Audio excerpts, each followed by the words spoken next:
That music can mean only one thing. Gilbert Godfrey joins us. Ah! That's his theme song. Yes. Gilbert, you look great. You really look better than I've ever seen. Oh, yeah. Look really healthy. You know, he's developing a look. Oh, yeah. Style. This is my look. How you doing, man? Yeah. Hey, man. Hey. Oh, now you're going to get into a man thing. Hey, yo, cool. man. Cool, man. Yo, cool dude. All right, listen, I got a couple of things to do before I interview you. You can just join in on the fun. Oh, all right. All right, number one, I want to remind you that we are closing down the voting for the F-Emmy. You won an F-Emmy earlier in the whatever. What an amazing speech he gave. Yeah, you were great. What was your speech again when you won? I don't know. I was so emotional. And what did you win for? I don't even remember. I was in 2 categories. Which was? Well, thank you.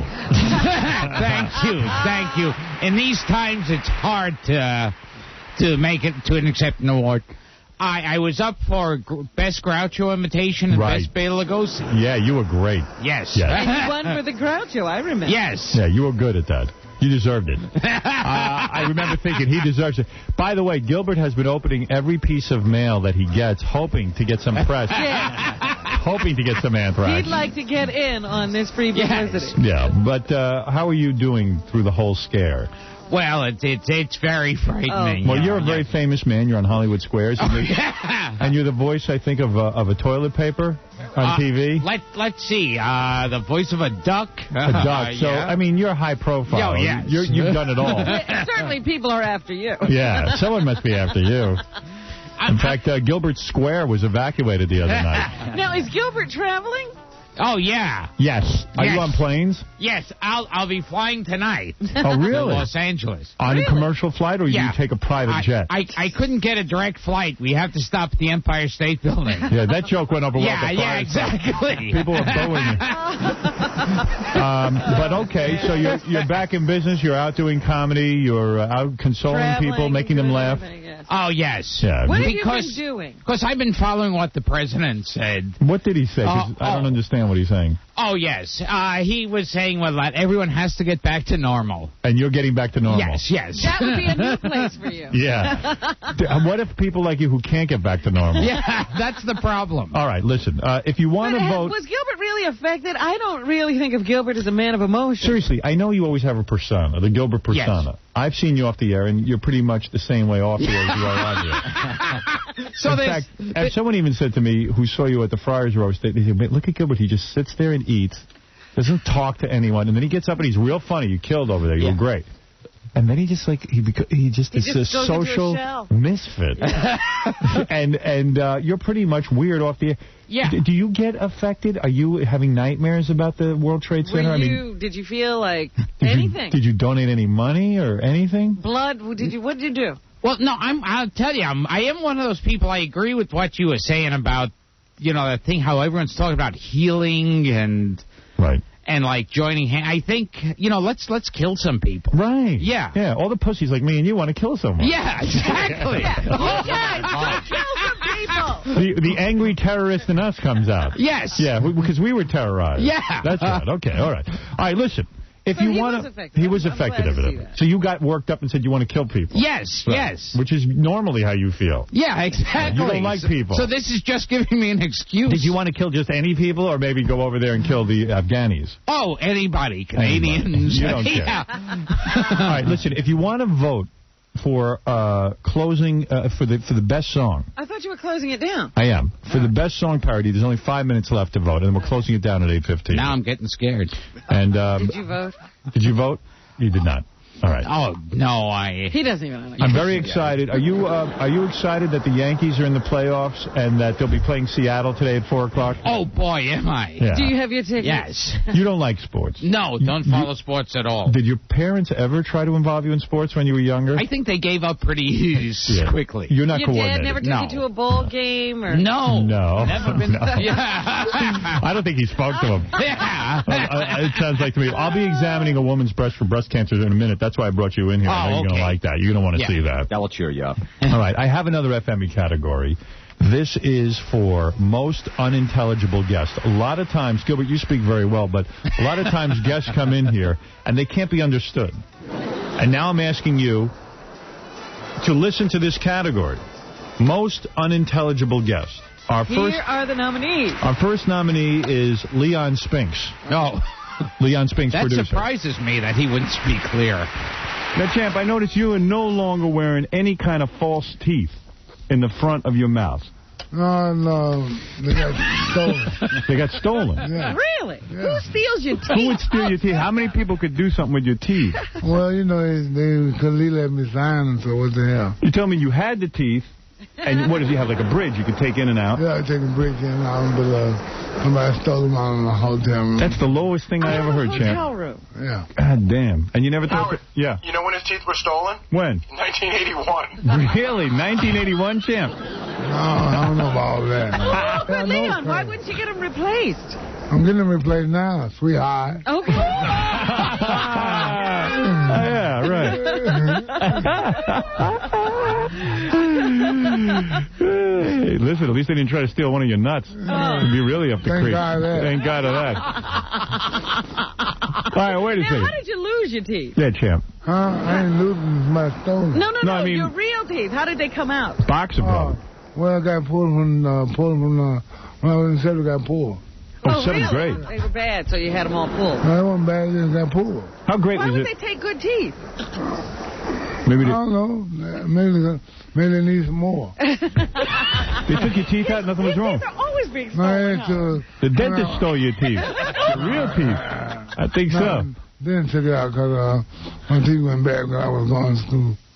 All right, that's Leon Spinks. Now, you just think we should just hand him the award. I mean, all right, our next nominee is Larry Flint. Larry Flint of Hustler Magazine. Hustler Magazine. Larry Flint, producer. You know, during the impeachment debacle, you know, every network was bashing Clinton every night, and still yet it showed that 70% of the people didn't want him to resign. So I said he was providing a voice for 70% of the people. So I took an ad out in the Washington Post offering a $1 million reward for anyone who could substantiate that they had had an illicit... No wonder you don't talk to anyone, Gilbert. ...affair with their congressman or senator. Hey, by the way, don't... listen. All right, so that's Larry Flint. Larry Flint, he's one of the nominees.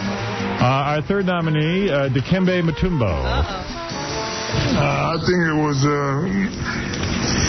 I think he was scared to see the ghost of 95 back. And I think he saw that again. I think that's why he was trying to get inside of my mind. That he forgot what I did to his team in Seattle. And I think that's why he was worrying more. Okay. He could have said at least more about Cookie Monster. All right, Dikembe Mutombo. want cookie. Our next nominee is James Brown, the godfather of soul. The most unintelligible guest. I just made an action. Oh, that's Beetlejuice. That's Beetlejuice. Sorry, our next one is Beetlejuice. Porno is an action movie. Okay, well, if you say so. Are you going to Hollywood? Yeah. You're leaving from which airport? 1:30. 1:30's the time. And you'll be on the plane. Yeah. Where's that, LaGuardia or Kennedy? It's got to be Hawaii, California. It's on the beach, though. All right. So one of the airports will be where you'll be. Right. All right. Are you flying out of Newark? Yeah. Oh, California. No. Right on the beach, honey. Okay. All right. All right. Beetlejuice. Everyone knows and loves Beetlejuice. Yeah. Now James Brown is another nominee. Why did you let Robin come in and give me some hug? How can Robin come in and spread some love? Why is this thing where Robin has to stay back there? And the funny thing about it, he got, ladies and gentlemen, he got her locked in a cage. They told me... Come on out, baby. Come on out and replenish. Yeah. I walked in, a beautiful young lady by the name of Nikki this morning. She's a real problem. I heard you were hitting on her, the woman from the record company. No, she told me she was the one that was from the record company. She played games and looked at me and gave me those Google eyes and all of a sudden. How many markets you going? I can tell it, man. 60 markets. And then you bleed over the reaction all of them. I bleed over into a lot of other markets. That's right, I'm telling you. There's a lot of bleeding going on in here. Well, you're a good man. And thank you. I tell you, sometimes you sit here and I know you're talking to them, you get the reports, I'm in this market, I'm in this market. Right. But believe me, you were really in the market. I mean, I want everybody to I hear you say. listen to Howard. Right. You realize that you listen to the Right, he should win. strongest broadcaster Thank in you. the business. Thank you. Thank you, Brown. Oh, James Brown. Wow. The godfather of slur. There are other nominees, as you might guess. What you were communicating with him. I didn't know what he was talking about. Yeah, I was having a good time there. Nobody else was. I was. Crackhead Bob also nominated. But I did it. I did it. Not you or you. I did it myself. What? You want a start tap or whatever, All right. But I'm stable, and I know I'm stable. Right. But I want a woman. You want a woman. You want a woman. You had a girlfriend and you lost her. What happened there? Because of Howard Stern, No, it wasn't Howard Stern. We got you the girlfriend. Oh, yeah. No. Well, yeah. Right. That's just my belief. Your belief. All right. My belief. My belief. I believe. My belief.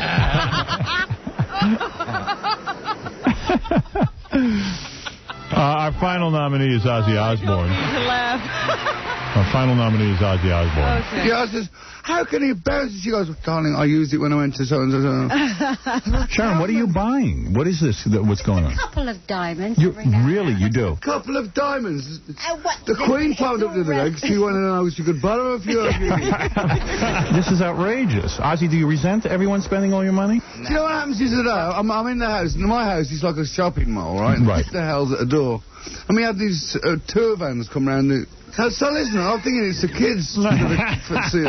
Some kids to see my kids. Go in, her room's upstairs on the left. And I go, this guy's really cool, man. And so they've got all these kids.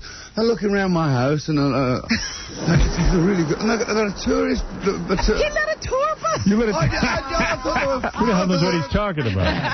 All right, who's going to win, Robin? Who do you think? This is a tough category. Gilbert loves I would this. have to put my money behind Crackhead Bob.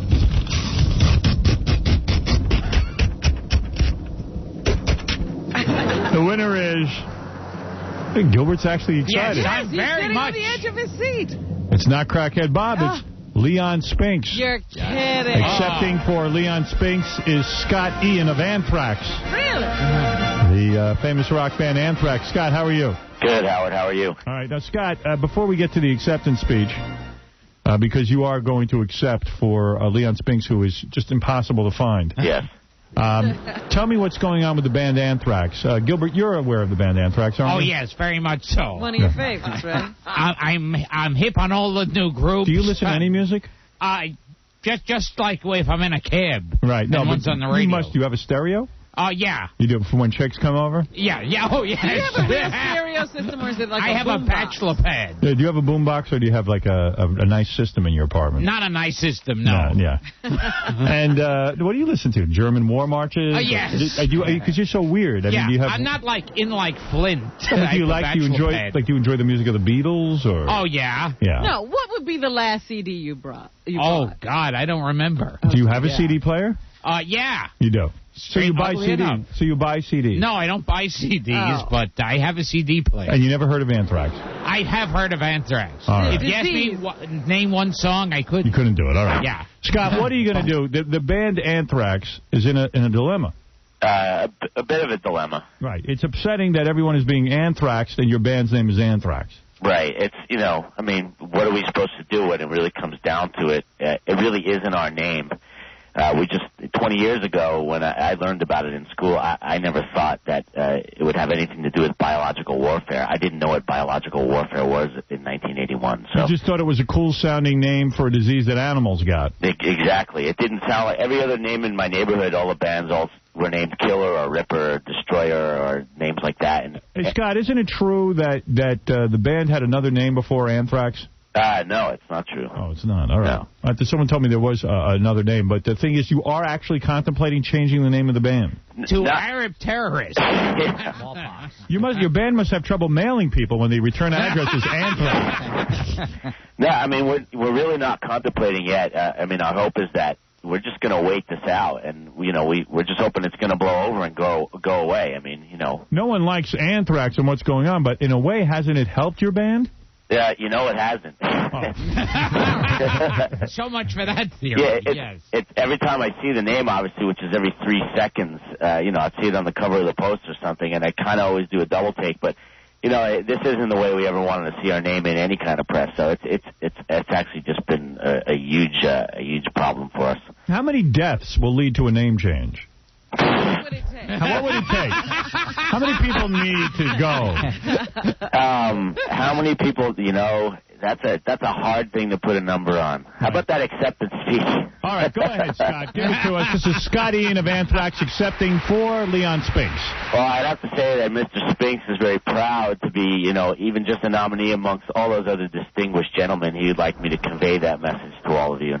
And at some point, he would love to come by and pick up his award if possible. Well, that would be great. If we could find him, we'd have him in to do it. Absolutely. Any update on the search for Leon's teeth? Hey, Scott, I'll give you a plug. Are you guys playing anywhere? Are you doing anything? Yeah, we were supposed to be on tour right now, which obviously got postponed after September 11th. So it starts up again. We start at Universal Amphitheater in L.A. on January 18th, and we're at Roseland on February 15th here in New York. Well, as Gilbert says, you guys rock.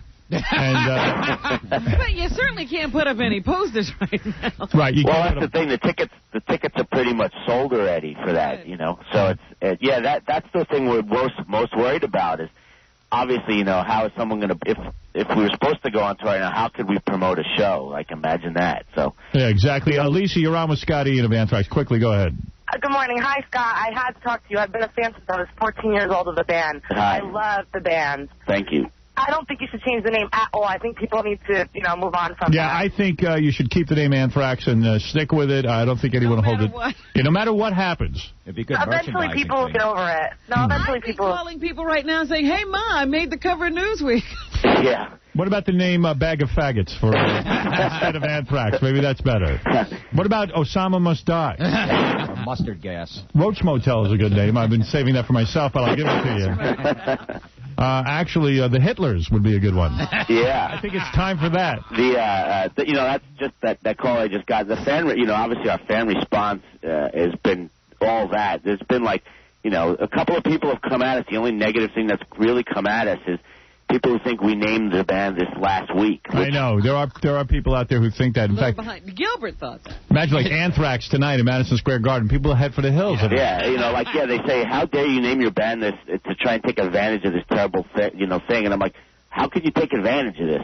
Yeah, would you have a crystal ball? Yeah. All right. But can you imagine you putting Anthrax up on the side of Madison Square Garden? It means the building's quarantined. Yeah, right. And like it's a good thing to be named Anthrax. That intern down in Florida that supposedly sent that email. It's like, I just know Anthrax from the band Anthrax. Yeah. Why don't you change the name of the band to Cipro and combat Anthrax?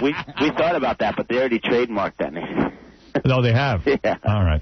Hey, anyway, listen, good luck with everything, and good luck with your return in L.A. Thanks. You guys are good guys, and I'm sorry that your name has to be used this way. Yeah, so are we. Yeah, there's a lot of horror associated with this. All right. Hey, thanks. Okay, Howard. All right, thank you. I love you guys, Scott. And there he is. That's Scott Ian from Anthrax, who has a dilemma on his hands. Grappling with a big problem. Fortunately, there's nothing named Gilbert Godfrey. Yes. No diseases. You're in the free and clear. There was a Hurricane Gilbert once, wasn't there? Oh, yes. Yeah, Hurricane Gilbert, I remember that. Only time my name got in the news. Well, let me just say, it's an honor to have you here, Gilbert, even though you haven't been that funny yet. No. It's all right. It's okay. Just warm up. Right. It's all right. You know that me and Gilbert did a gig one time? We both got booed off stage. Really? Oh, yeah? Gilbert, you remember? We did a bar in Jersey one night. It doesn't narrow it down for me. I've seen him get booed off a lot of things. We both did. And you know what? I was supposed to do like 15 minutes. After 5 minutes, I was getting booed so bad. I go, you know what? Gilbert's getting all the money. I'm getting off. Yeah. So then I gave it to Gilbert. And Gilbert kept doing the same jokes over and over again just to annoy the audience even more. He goes, let me do that bit again. I don't think everybody in here heard it. Meanwhile, they were booing it. It was great. I was so proud of you that night. Gilbert would be funny tonight, but in respect to the World Trade Center disaster, he's keeping it serious. I think it's wrong. Why didn't Jerry call Gilbert to be a part of that big comic relief thing? Because like most people in show business, Jerry doesn't like Gilbert. Yes. All right. I don't want him. I don't care if it was a tragedy. I don't want to have to talk to Gilbert. I don't care if the whole world blows up. I will not speak to Gilbert. Talking to Gilbert is a bigger tragedy. Gilbert, you'll be happy to know there are 2 women here in honor of Breast Cancer Month want to get their breast checked. Well, that's important. Would you let Gilbert check a breast, or is that wrong? Look at Gilbert like, please. Please. Oh, please. I think it's up to the ladies. For God's sake. I think most women would not want Gilbert touching their breast. You think because they came down here for your breast exam, it'd be wrong for Gilbert to examine? Have you ever checked a woman for breast cancer? Oh, constantly. Yeah. Yes. I mean, aside from your mother. Yes. As a matter of fact, I have gone to medical school. Well, I'm going to tell the girls you're a proctologist. Yes. Okay. All right, you can check their ass. All right, let's bring in the girls. Let's meet them, Gilbert, and see what you think. This is Allison and Erin. I don't think they came in together, but...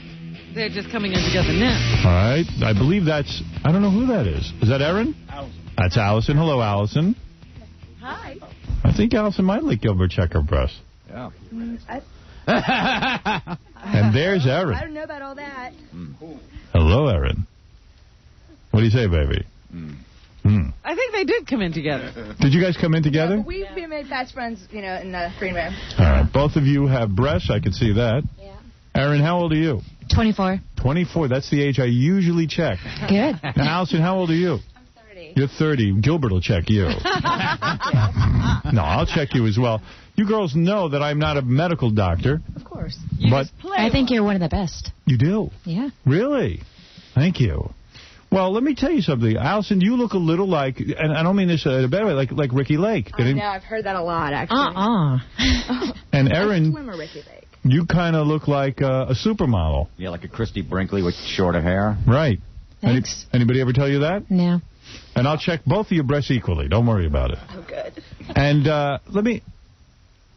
Allison, what brings you to me? I mean, why do you want me to check your breasts? Because you're the master. All right. Would you mind letting Gilbert check your breasts as well? Yes, I would. You would mind. Okay. Sorry. I don't know where those hands have been. If I told you that... I'm his assistant. If I told you that Gilbert was a proctologist, would you believe me? No. All right. Is there any history of breast cancer in your family? Not that I'm aware of. There is not. Okay. No. Now, when I check you, I'm going to feel for lumps. Oh, good. I hope so. Yeah, and I'm even going to do... What am I going to do, Robin? The expression of the nipple. I'm going to express your nipple. So get ready for that. Cool. Isn't this the greatest, Gilbert?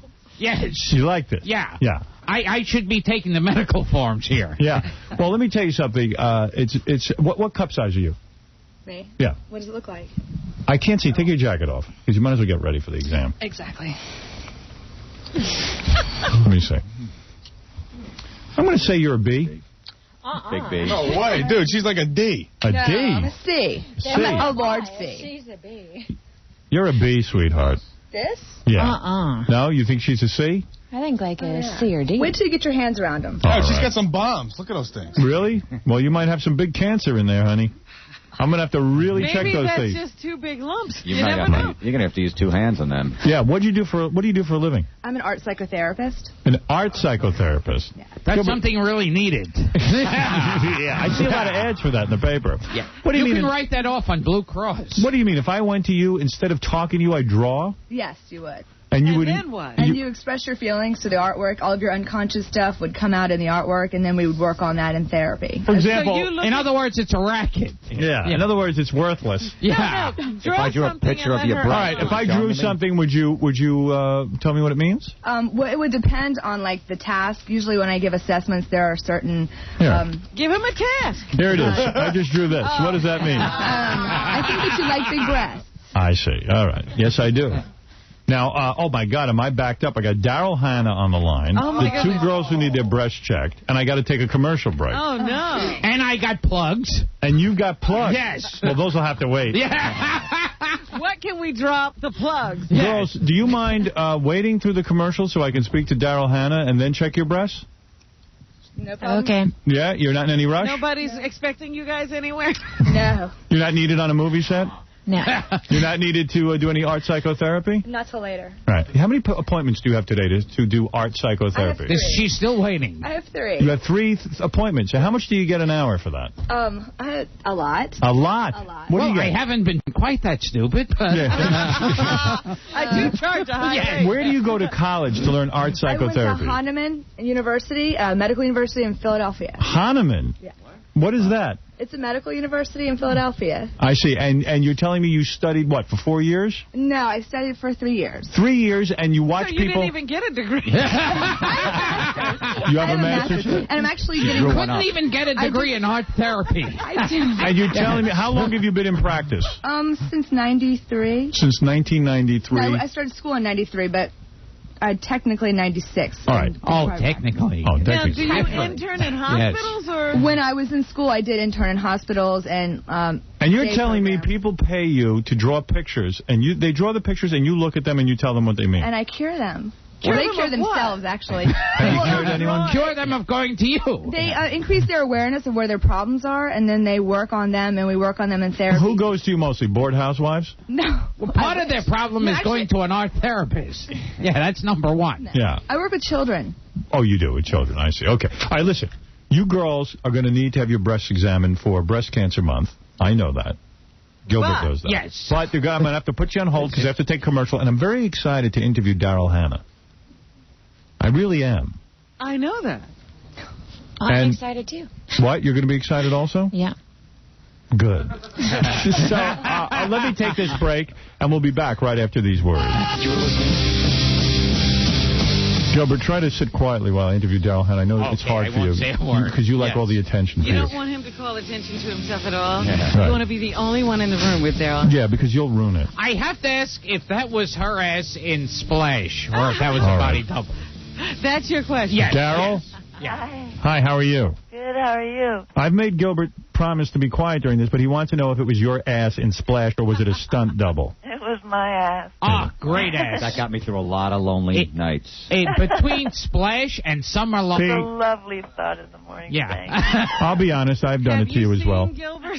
Yeah. Have you seen Gilbert? He's never I going have not. He's never going to get a girl. He's never going to get a girl as good looking as you. So, at least in the movies, he has you. He's very brilliant, but he's not handsome. I'm thrilled for you, Gilbert. Daryl, I wish you were here. You were supposed to be here. I know, I'm so sorry. My sister is having a baby, and I'm always there for her. I'm her baby's art therapist. Oh, well, Your baby's art therapist. See, I had heard that because of what's going on here in New York, most guests are not flying in. Oh, is that right? Yeah. No, I actually, I used to live in New York, and I have a sister who still lives there, and I actually look forward to coming there. You do? Yeah, because I kind of feel like it's showing solidarity, you know, in a way. Well, we would appreciate that. Yeah, next time fly in and come visit me. But you have a movie out where you're actually playing a stripper. Yeah. It's called Dancing at the Blue Iguana. When does that open? This weekend in New York and L.A. Opens this Friday. And do we see your boobs in this? Yeah, you do. Oh, that's nice. You got really somebody. strip. You've got somebody. And the ass is making a return appearance? Yes. Well, clad in a G-string. Well, you can't play a stripper unless you strip. I mean, I always thought it was kind of lame when... what the hell was the movie where they had strippers and she never stripped? Demi Moore? Demi Moore.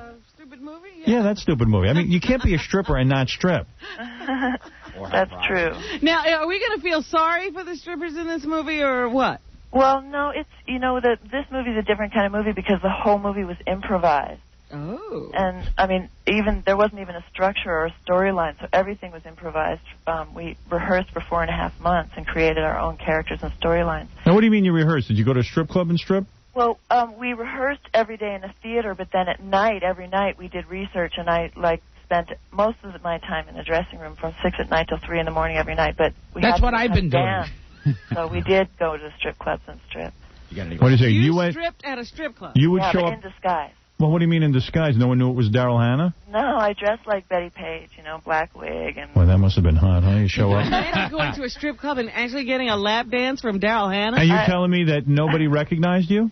Well, no, not really. Actually, the clubs that I worked at were more like bikini bars, so I didn't actually have to strip all the way. Don't you think that in some... I mean, you don't really need to practice stripping for 4 months to become a stripper in a movie. Don't you think in some bizarre way you got off on it? I mean, seriously. Well, I actually didn't practice the stripping for that long. I did research for that long, but I only practiced the stripping for, say, a month, maybe a month and a half. But it's actually much more gymnastic than you know. I mean, I I'm not good in high heels, so I did a lot of pole work, and I learned a lot of pole tricks like I can do. I mean, you didn't live in the ocean for preparation and splash. Yeah, how did you research that? Yeah, but I've been a scuba diver since I was 7 years old. So oh, really? In a way, I did.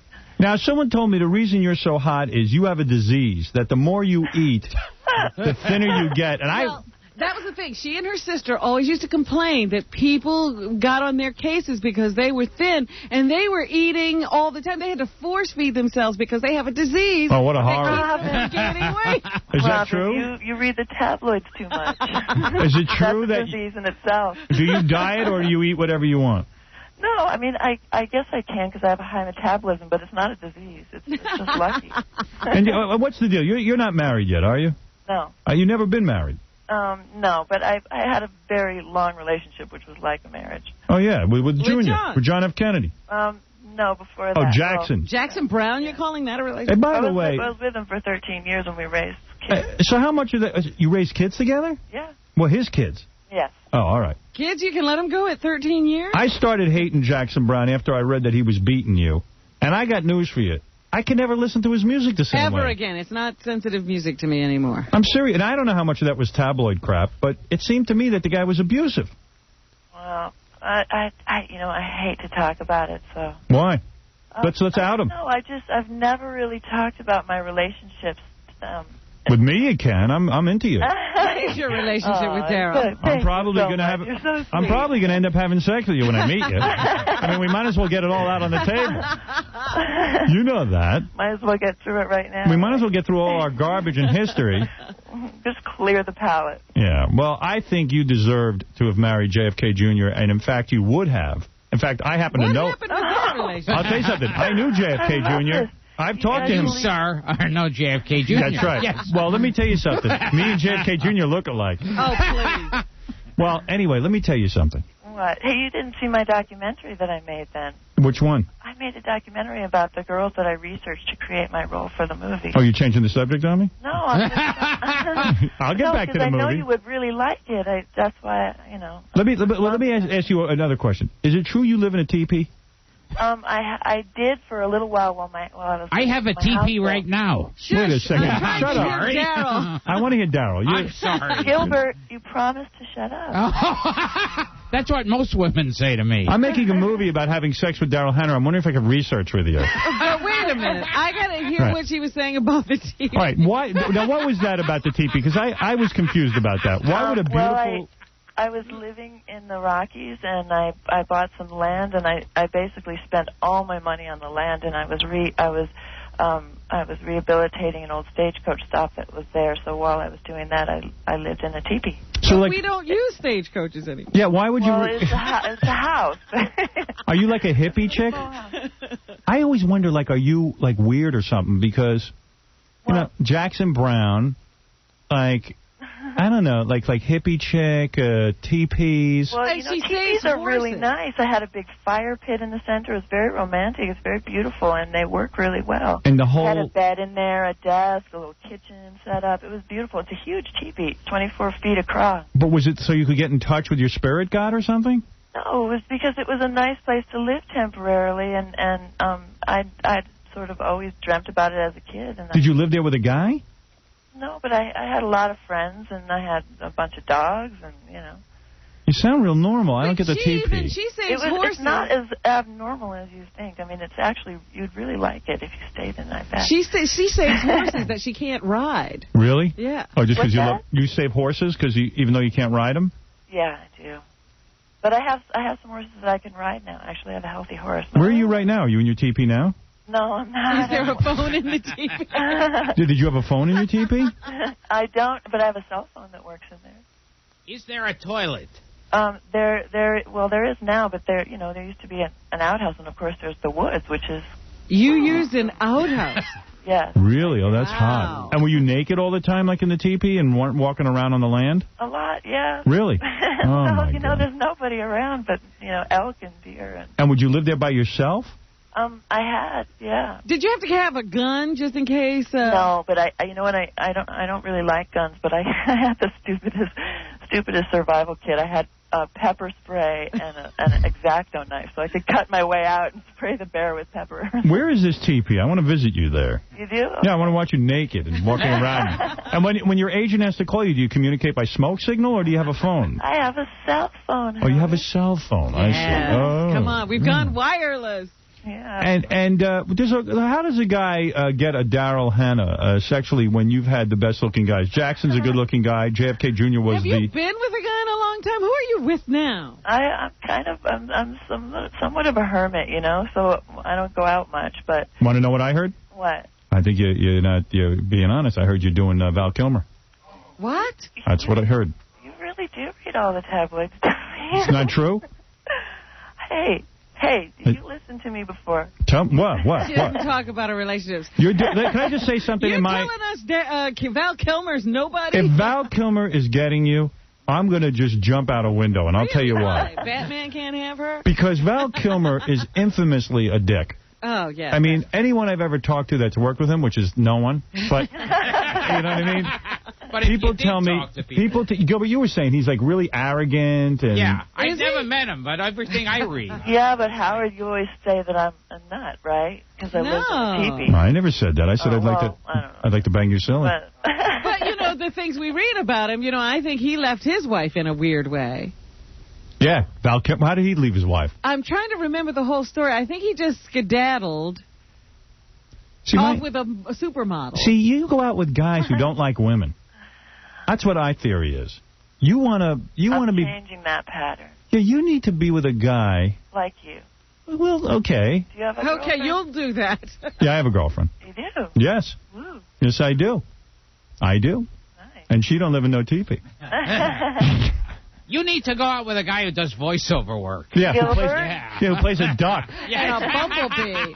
No, I mean, a lot of guys would love you, and to me, Val Kilmer is not going to give you the proper emotional. Yeah, I know he sits there writing his poetry and stuff. Yeah, but don't fall for that. Act. Yeah, when he gets tired of the situation, he'll be on his way. You know what I'm saying? I mean, I don't see you with Val Kilmer. I mean, okay, he's a good-looking guy. Don't get me wrong. But there's a lot of good-looking guys out there. Howard, who do you see her with? Actually, I actually see her with me. That was the voice of God or some guy told me that you're physically one of the best-looking women he's ever seen. He said your skin is perfect. Is this someone who photographed her? No, this is someone who knows her personally, who's a friend of mine, and said she's like one of the hottest. And that comes from living healthy. And you want to know what else he told me? What? JFK Jr. was in love with you, but the mom was a big pain in the ass. And that the wife convinced him to marry her and took him away from Daryl. That's what he told me. And that you should have been Mrs. JFK Jr. That's what I heard. It wasn't necessarily one of my goals. He wasn't flying when he knew her. Hell no. He was busy with her. No, he was taking flying lessons. And I told him not to. I told him on the air not to. Yeah.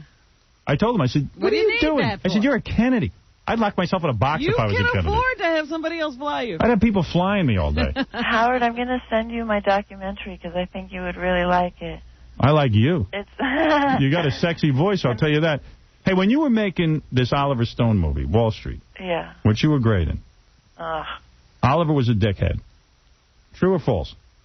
I didn't get along with him. Why? Because he was a dickhead. No. You can say that. It's all right. Did he want you sexually? No, I just didn't get along with him. I think he's doesn't like women. Yeah, because men think they know everything, and God forbid. Well, he's a real. But you know, he's a talented filmmaker. I love that movie Salvador. It's one of my favorite movies. He's a talented filmmaker, but he didn't treat you right. No. Wonder what went on there. Good She's Lord. not talking.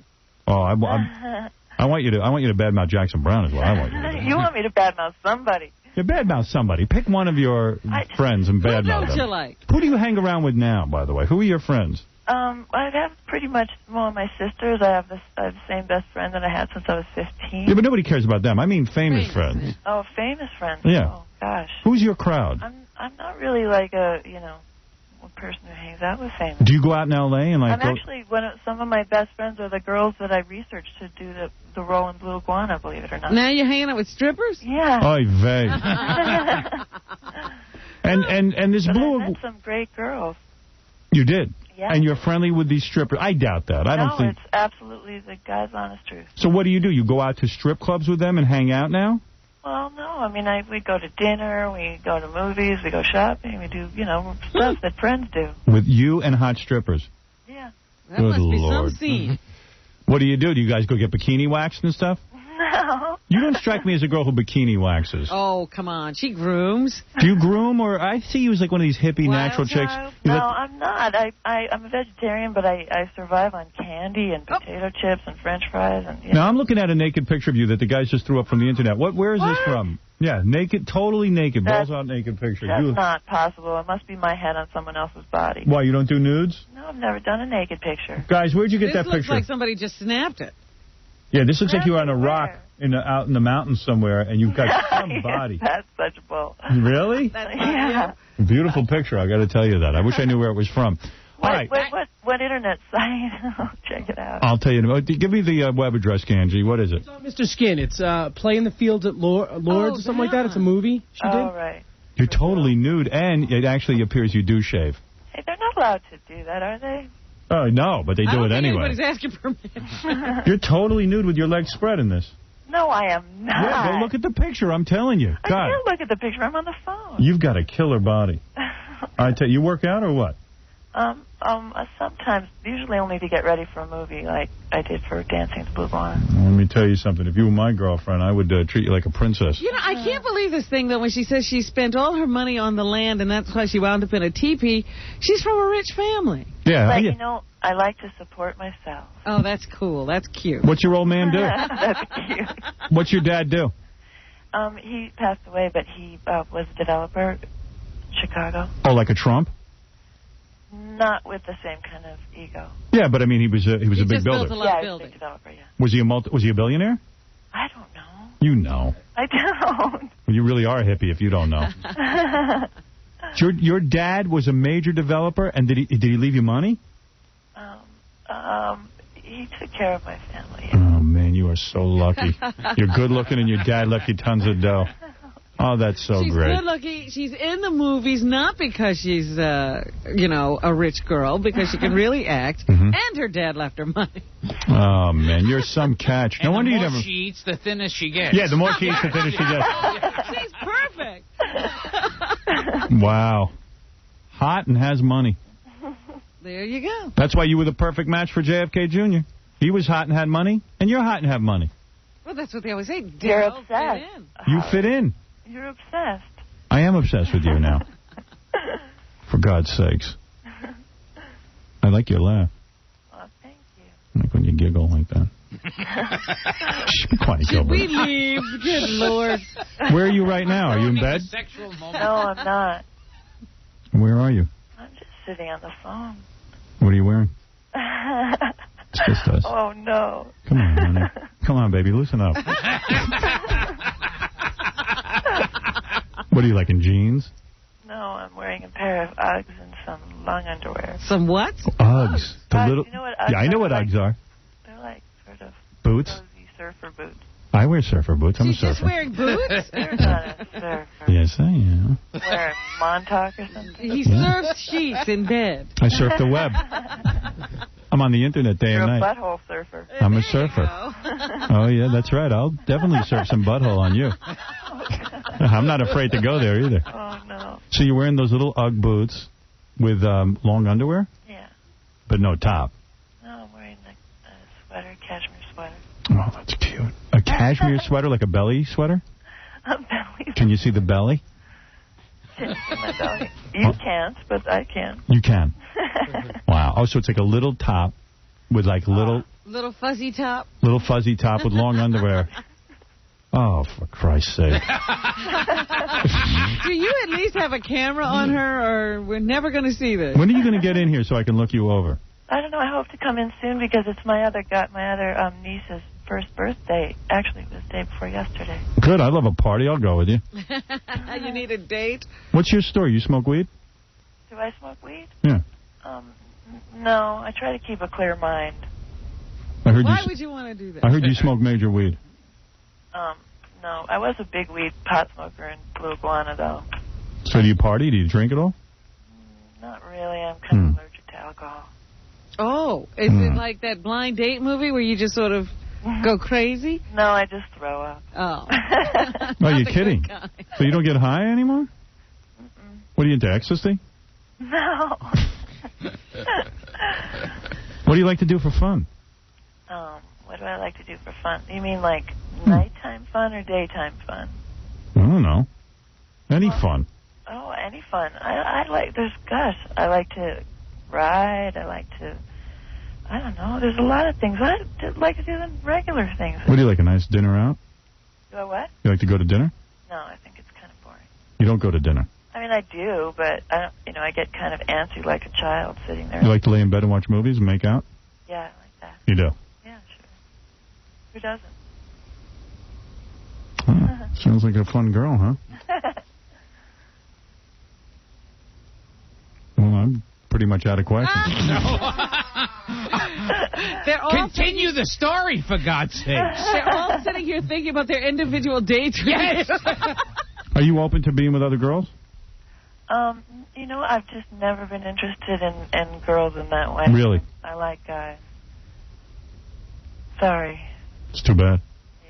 Hey, Daryl, the movie is Dancing at the Blue Iguana, where you play a stripper, and you say that you strip in this movie. Yes. However, there is stripping in the movie, but it's not. It's really about these girls' lives behind the scenes. And you're nude. All right, Daryl's in Dancing in the Blue Iguana. You can only see it in New York and L.A. Why only in New York and L.A.? What's the theory? Because it was like I said, it's an experimental film, so it was small budget, All right. It had a big release. And it opens November 3rd. And what are you, one of those girls that's pretty much had it with Hollywood? I mean, are you sick of the people in Hollywood and everything? Oh, I've always been sick of the people in Hollywood, but I do like movies. I love making them. I love watching them. I like being part of them. So. You seem pretty normal. I mean, I hear all those weird reports about you in contact with Marilyn Monroe's dead spirit. That's just not true. You just can't believe everything you read, Howard. You don't do any of that? No. You never contact the dead? No. Haven't heard from him. I think it was to win the lottery is what they said, and if I had, wouldn't I have won more than $20 or whatever? Hey, what's that thing I read about? That you're missing a piece of your finger? Is that true? Yeah, that was. I had an accident when I was 3 years old. What kind of accident? My grandmother's house. My fingers got caught in a little pulley kind of thing. I think that's sexy. Which finger is it? It's my index finger on my left hand. Ah. I like that. I wouldn't care if she had both arms and legs missing. Yeah, Gilbert will go out with you no matter what accident you're in. If she didn't have a head, I wouldn't care. No, who cares? Yeah. Hey, you dated Vincent Gallo? No, I'm friends with Vincent. Did you hug him? Vincent Gallo? He's like this little tiny man. He's like half the size of Daryl. Uh-huh. And it says here that she was reportedly hugging, holding, and kissing actor Vincent Gallo. And I don't get it. I'm really good friends with Vincent, but I never did kiss him. Not physical with him. No, I'm Good. affectionate with my friends. You are. Yeah. I'll be your friend. How do we get close to you? Like, how do we get on that friend list? How can we get invited out to dinner with you or something? Well, I'll invite you out to dinner. Me and Gilbert and a couple of the other guys want to look at you. Deep Daryl Hannah dream date. Night. And you love animals. I love animals. You do? Yeah, you're a tough girl to get, though. I heard you once had Antonio Banderas. Oh, what? He's a good-looking guy, yeah. She was with him? Yeah, how is he? Antonio, I think he's very talented. You understand what he was saying? You didn't care. You think he's that good-looking? Oh, yeah. But yeah, he's the real deal. Really? Oh, yeah. Rob. Guys? So bad. What's the matter? What's wrong with an ugly man once in a while? How about an intellectual? I try not to be prejudiced in that I way. read a lot of books. What do you mean prejudice? Well, I mean, I try not to judge. She tries to not judge the good-looking men. Oh, please. Anyway. JFK Jr., Jackson Brown, Val Kilmer. Well, that's what I'm saying. She doesn't avoid good-looking Antonio Banderas. I mean, this is ridiculous. When's But they all have a good sense of humor. Yeah, they're all real fun guys. Yeah. That Jackson Brown is a jokester from way back. See, now that's leading me to believe that you're shallow. Here I'm thinking you're deep. Well, because you're also assuming that all those stories are true. Jackson Brown is true. And John F. Kennedy Jr. is true. I know you were doing him.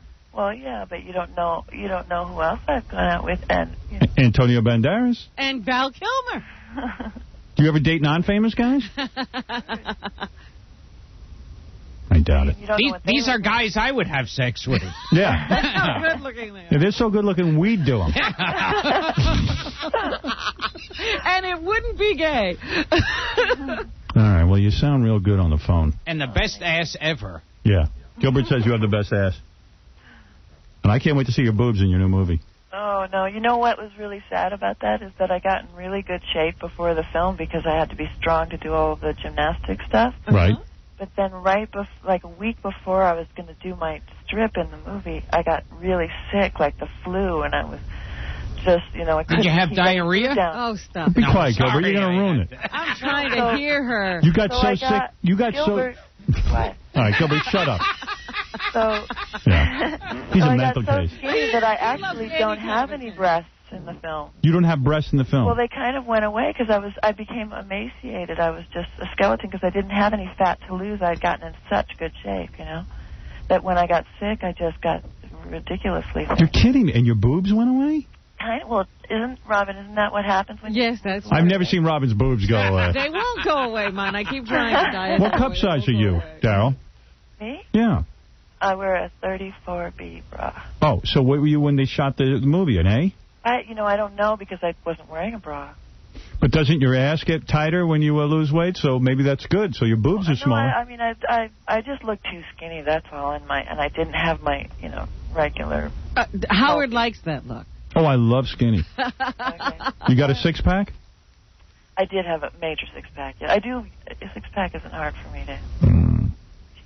I'm touching myself. Yeah. I am. Touch me while you're at it. Come here, Gilbert. No, I like you thin, and I don't mind if your boobs are small. Okay. That makes me feel better about myself. I don't understand that. Well, if she's a little insecure about her boobs, I like that. You love it when you have people at a disadvantage. Because what I would do is I get a neck and I go, you look pretty. I like your small boobs. Come here. Come here, I'm going to play with these. Nobody wants to hear that. Oh, yes, they do. I'd make you feel good about your small boobs. Oh, you would never get breast implants? No. Would you ever do any kind of surgery? I'm really scared of surgery. I don't like to be unconscious. I don't like to be knocked out. But that ruins our date. Yeah. How many girls have you knocked out unconscious? That's a date with Gilbert getting anesthesia. But at some point you have to sort of consider it, right? In your elective profession? surgery? Yeah. I wouldn't want to. I don't think I would want to. But I mean, as an actress, is that what you mean? Yeah. That's another good reason for me to stop acting, because I don't want to become. I don't want to have to start thinking about it. Yeah. How much money did your old man leave you? Oh my, Howard! Be honest. You don't have to work. Yeah, come on. I support myself. I always have. So the money's just sitting there. How much is it? What are you worth? Net worth. Where do I work? No. What are you worth? I don't know. I'm worth. Are you over priceless, Howard. Did your dad leave you at least $50 million? He did. Oh my God. Who's a better lover, JFK Jr., Jackson Brown, or Val Kilmer? Oh. Go ahead. Answer the question quickly. Don't even think about it. I won't answer it. Yes, you will. No, I won't. You better answer. I can't. You'll be in trouble with the movie studio. I could ruin your career. Howard, what's going to happen if I get in trouble? Oh, you know what's going to happen. Spanky, spanky. You know it when I see you. She doesn't like that. Yes, she does. You like that. I'm talking about checking those girls' breasts for anyway. Oh, I got to hang up on you. Fair change. No, it's National Breast Cancer Month. You know that. You've raised money for cancer awareness. We're in danger of losing one of the girls. One of the girls has a plane to catch. All right, listen, Daryl, I got to go with you. I got to go field two girls up. Okay, have a good time. The movie is Dancing at the Blue Iguana, where you will see Daryl Hannah strip. You want to see that, which I do. Playing a stripper. I will go see it. Friday. It opens Friday this weekend in New York and L.A. I'm so shallow that I'll just go. If there's stripping in a movie, I'll go see it. I'll go because I like the plot. Right. Yes. Even though they made it up as they went along. Yes. I'll call the movie company, get a screener, and I'll just narrow it. I'll just get you the part you need to see. Yeah, just screen it down to what I need to see. Why's the whole movie? I'm a busy man. The movie was made by the guy who made Il Postino, Michael Radford. And you like that. Oh, yes, I enjoy those films. Hey, Daryl, nice to sort of meet you, but I think we need to meet in person. We'll definitely do that. I'm looking forward to it. Yes. Daryl Hannah, everybody, and go see the movie Dancing at the Blue Iguana. Thanks, Daryl. Thank you. Bye-bye. Bye. Bye. She's hot. Did you think she's hot? Yeah. I Gilbert was almost quiet during it. I know he thought she was hot. Girls, I apologize. You're anxious to get your breast checked for breast cancer. Without further ado, let's go to... Who has to get on a plane? Who has to get on a plane? Oh, Erin? Okay, let me check your breast first then. Erin, what do you do? What do you do for a living? Insurance. Well, you know, your best insurance against breast cancer is to have Howard Stern check you. What a segue. Erin, you're a sexy woman. I can't wait to get my hands on you. I can't wait for you to. Come on over here and let me check your breast. Come on. Let's get down to it. Gilbert, I think the girls will be more comfortable if you shut your eyes. Oh, okay. Yeah. I love this, and I love making people aware. You love breast cancer awareness. I love Breast Cancer Awareness Month. It's the greatest thing. You're a hot chick. Thanks. Yeah. Now, what are you going to do? You got some tattoos on your belly? Yeah, I do. Yeah. What is this with all the tattoos? And you smell good, too. What are you wearing? Marlboro Lights. Marlboro Lights. I love that. I love the smell of tobacco. All right. And come on. Let's get down to it. Take off your top and let me get down to your breasts. Stop giggling like a girl, Casey. Hold it up. Let me see what you got here. Oh, whoa. Nice. Dr. Gilbert, what do you think of these? Do you like these? Well, once I can't think of anything to say. All right. Now... Well, this is a hard way to do a breast exam. Why is this hard? Because you can't get to the whole... Who cares? Oh, I know. It's not real. Are these C's? Are these C's? B. Those are a B? Because they look like C. That's the whole alphabet for me. You look like you have a beautiful body, I got to tell you. All right, let me... Doctor, please. All right, in all seriousness, I can see you're turned on by me. I'm so turned on. All right, are you turned on by me at all? Yeah. You are? You find me attractive? Sure. Okay, here we go. Now, as you know, I'm going to have to feel with both hands. Okay. All right, shh. Take your time. Robin taught me how to do this, Yes. Let me say, I do not feel a lump in this one. This is a nice one. I love it. How's that feel? All right, let me feel Not this. too bad. I don't think you touched that one enough. You got to be really careful. All right. I don't feel any lumps. You got to get the nipple. So I'm okay? Yeah, I palpitated. Did you express it? But he didn't... All right, I have to express here. Never mind. You go to your doctor and let him express you. She doesn't have a lump in her ass, does she? Hey, seriously, you don't feel like you have any lumps there, Erin. Yeah. Go get a checkup, girl. Erin, did you enjoy that? I really enjoyed it. You did? No, were you a little embarrassed? Well, with Gilbert there. Gilbert ruined it. Gilbert, you're ruining it. All right, bring Allison over here. Allison, come on over. Allison claims to be a therapist. An art therapist. Stay here, Erin. Don't leave. I want to look at you some more. Get over here, Allison. You got C cups? Yes. All right, and I'm going to touch them now and look for lumps. Please do. As you know, I'm not a real doctor. You should probably go to a real doctor, but this is a good preliminary. Okay. I must tell you, I've never found a lump on a woman yet. Okay, good. So you could be the first. That makes me feel better. Yet people are dying every day of breast cancer. He's still... Yeah, in fact, I'll be honest with you. I don't think I'd even know what a lump felt like. Oh, whoa! Damn! Look at the size of those. Wow. Seems like a Russian peasant pushing those wagons around. Really? Are you ready? When you have sparkles on these as well. Where do you live? I live in Philadelphia. Philadelphia, okay. Now, when she's going to the doctor, does she apply sparkles as well? Yeah, when you go to the doctor, you put sparkles all over your chest? Yes, I do. You do, really? Yeah. You have a male doctor? No, I don't. A female? Yeah. Are you into women? Would it make me look sexier if I said yes? No, I don't care. I want to know the truth. No. No, okay, here we go. Hey, Doc, is that one like a lot bigger than the other one? No, they're both the same size. You know, I think I feel some... That's Casey's Can I check you for testicular cancer next? Shh. Be quiet, I'm thinking. What are you doing? I'm feeling for lumps. I really am. I'm taking it seriously.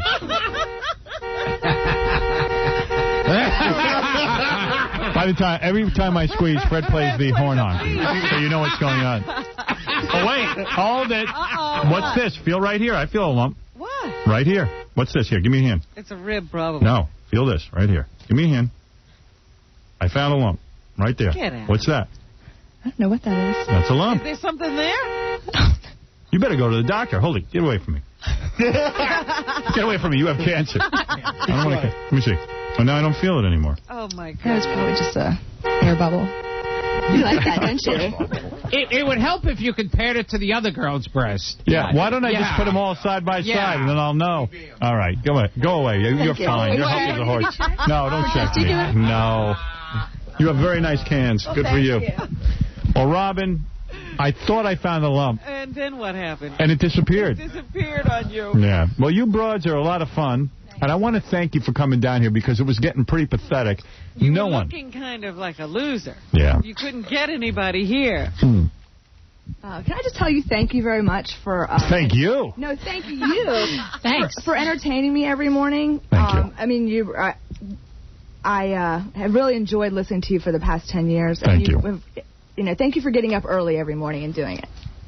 It is a big sacrifice, but I have to do it. I do it for you, my fans. Well, thank you very much. Well, and thank you for you. your coverage on September 11th. It Thank really you. made everything very more easier to manage.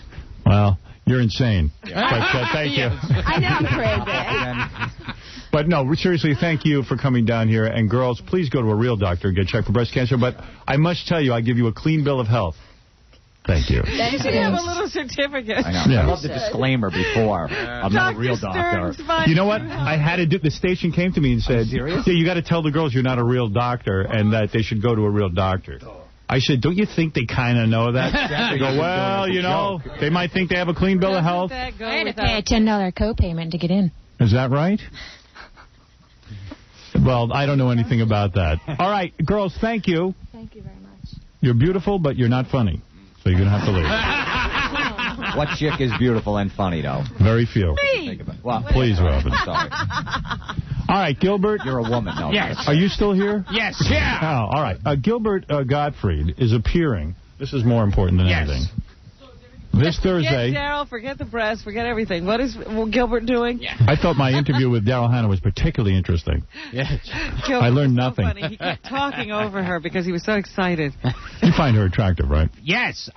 She was in that movie Summer Lovers where it's her and another girl, like sunbathing naked. Oh, really? Yes. See, and I didn't think you went to the movies. Oh, Gilbert that knows one I all saw. the movies. Yeah. Do you watch porn? Oh, yeah. You do? Do you have a porn collection? No, not really a porn collection. How do you see it? He goes to the theater. Yeah. He likes to annoy other people. And a towel in my lap. No, what do? People give you porn and... Yeah, I've seen a lot of porn. Have you ever gone to a video store and rented porn? No. Do you go on the internet? Do you have a computer? No. I don't have a toaster. See, if you went on the computer, you get tons of porn. Oh, yeah. I mean, you're missing You out. talk to girls, Gilbert. Yeah. You can tell them what you want them to do. Well, now there's a reason to get a computer. Yeah. See Gilbert Godfrey this Thursday and next Thursday at Caroline's Comedy Club in Manhattan. And see Gilbert this Friday at Rascals in West Orange, New Jersey. What's the last porn you watched? Mine was Foot Fetish 11. Oh, I don't remember. Some titles I remember. Well, there was one. Yeah. This is an actual porn film with a black guy and a white girl that was called Amos and Candy. Oh. Amos and Candy. Yes.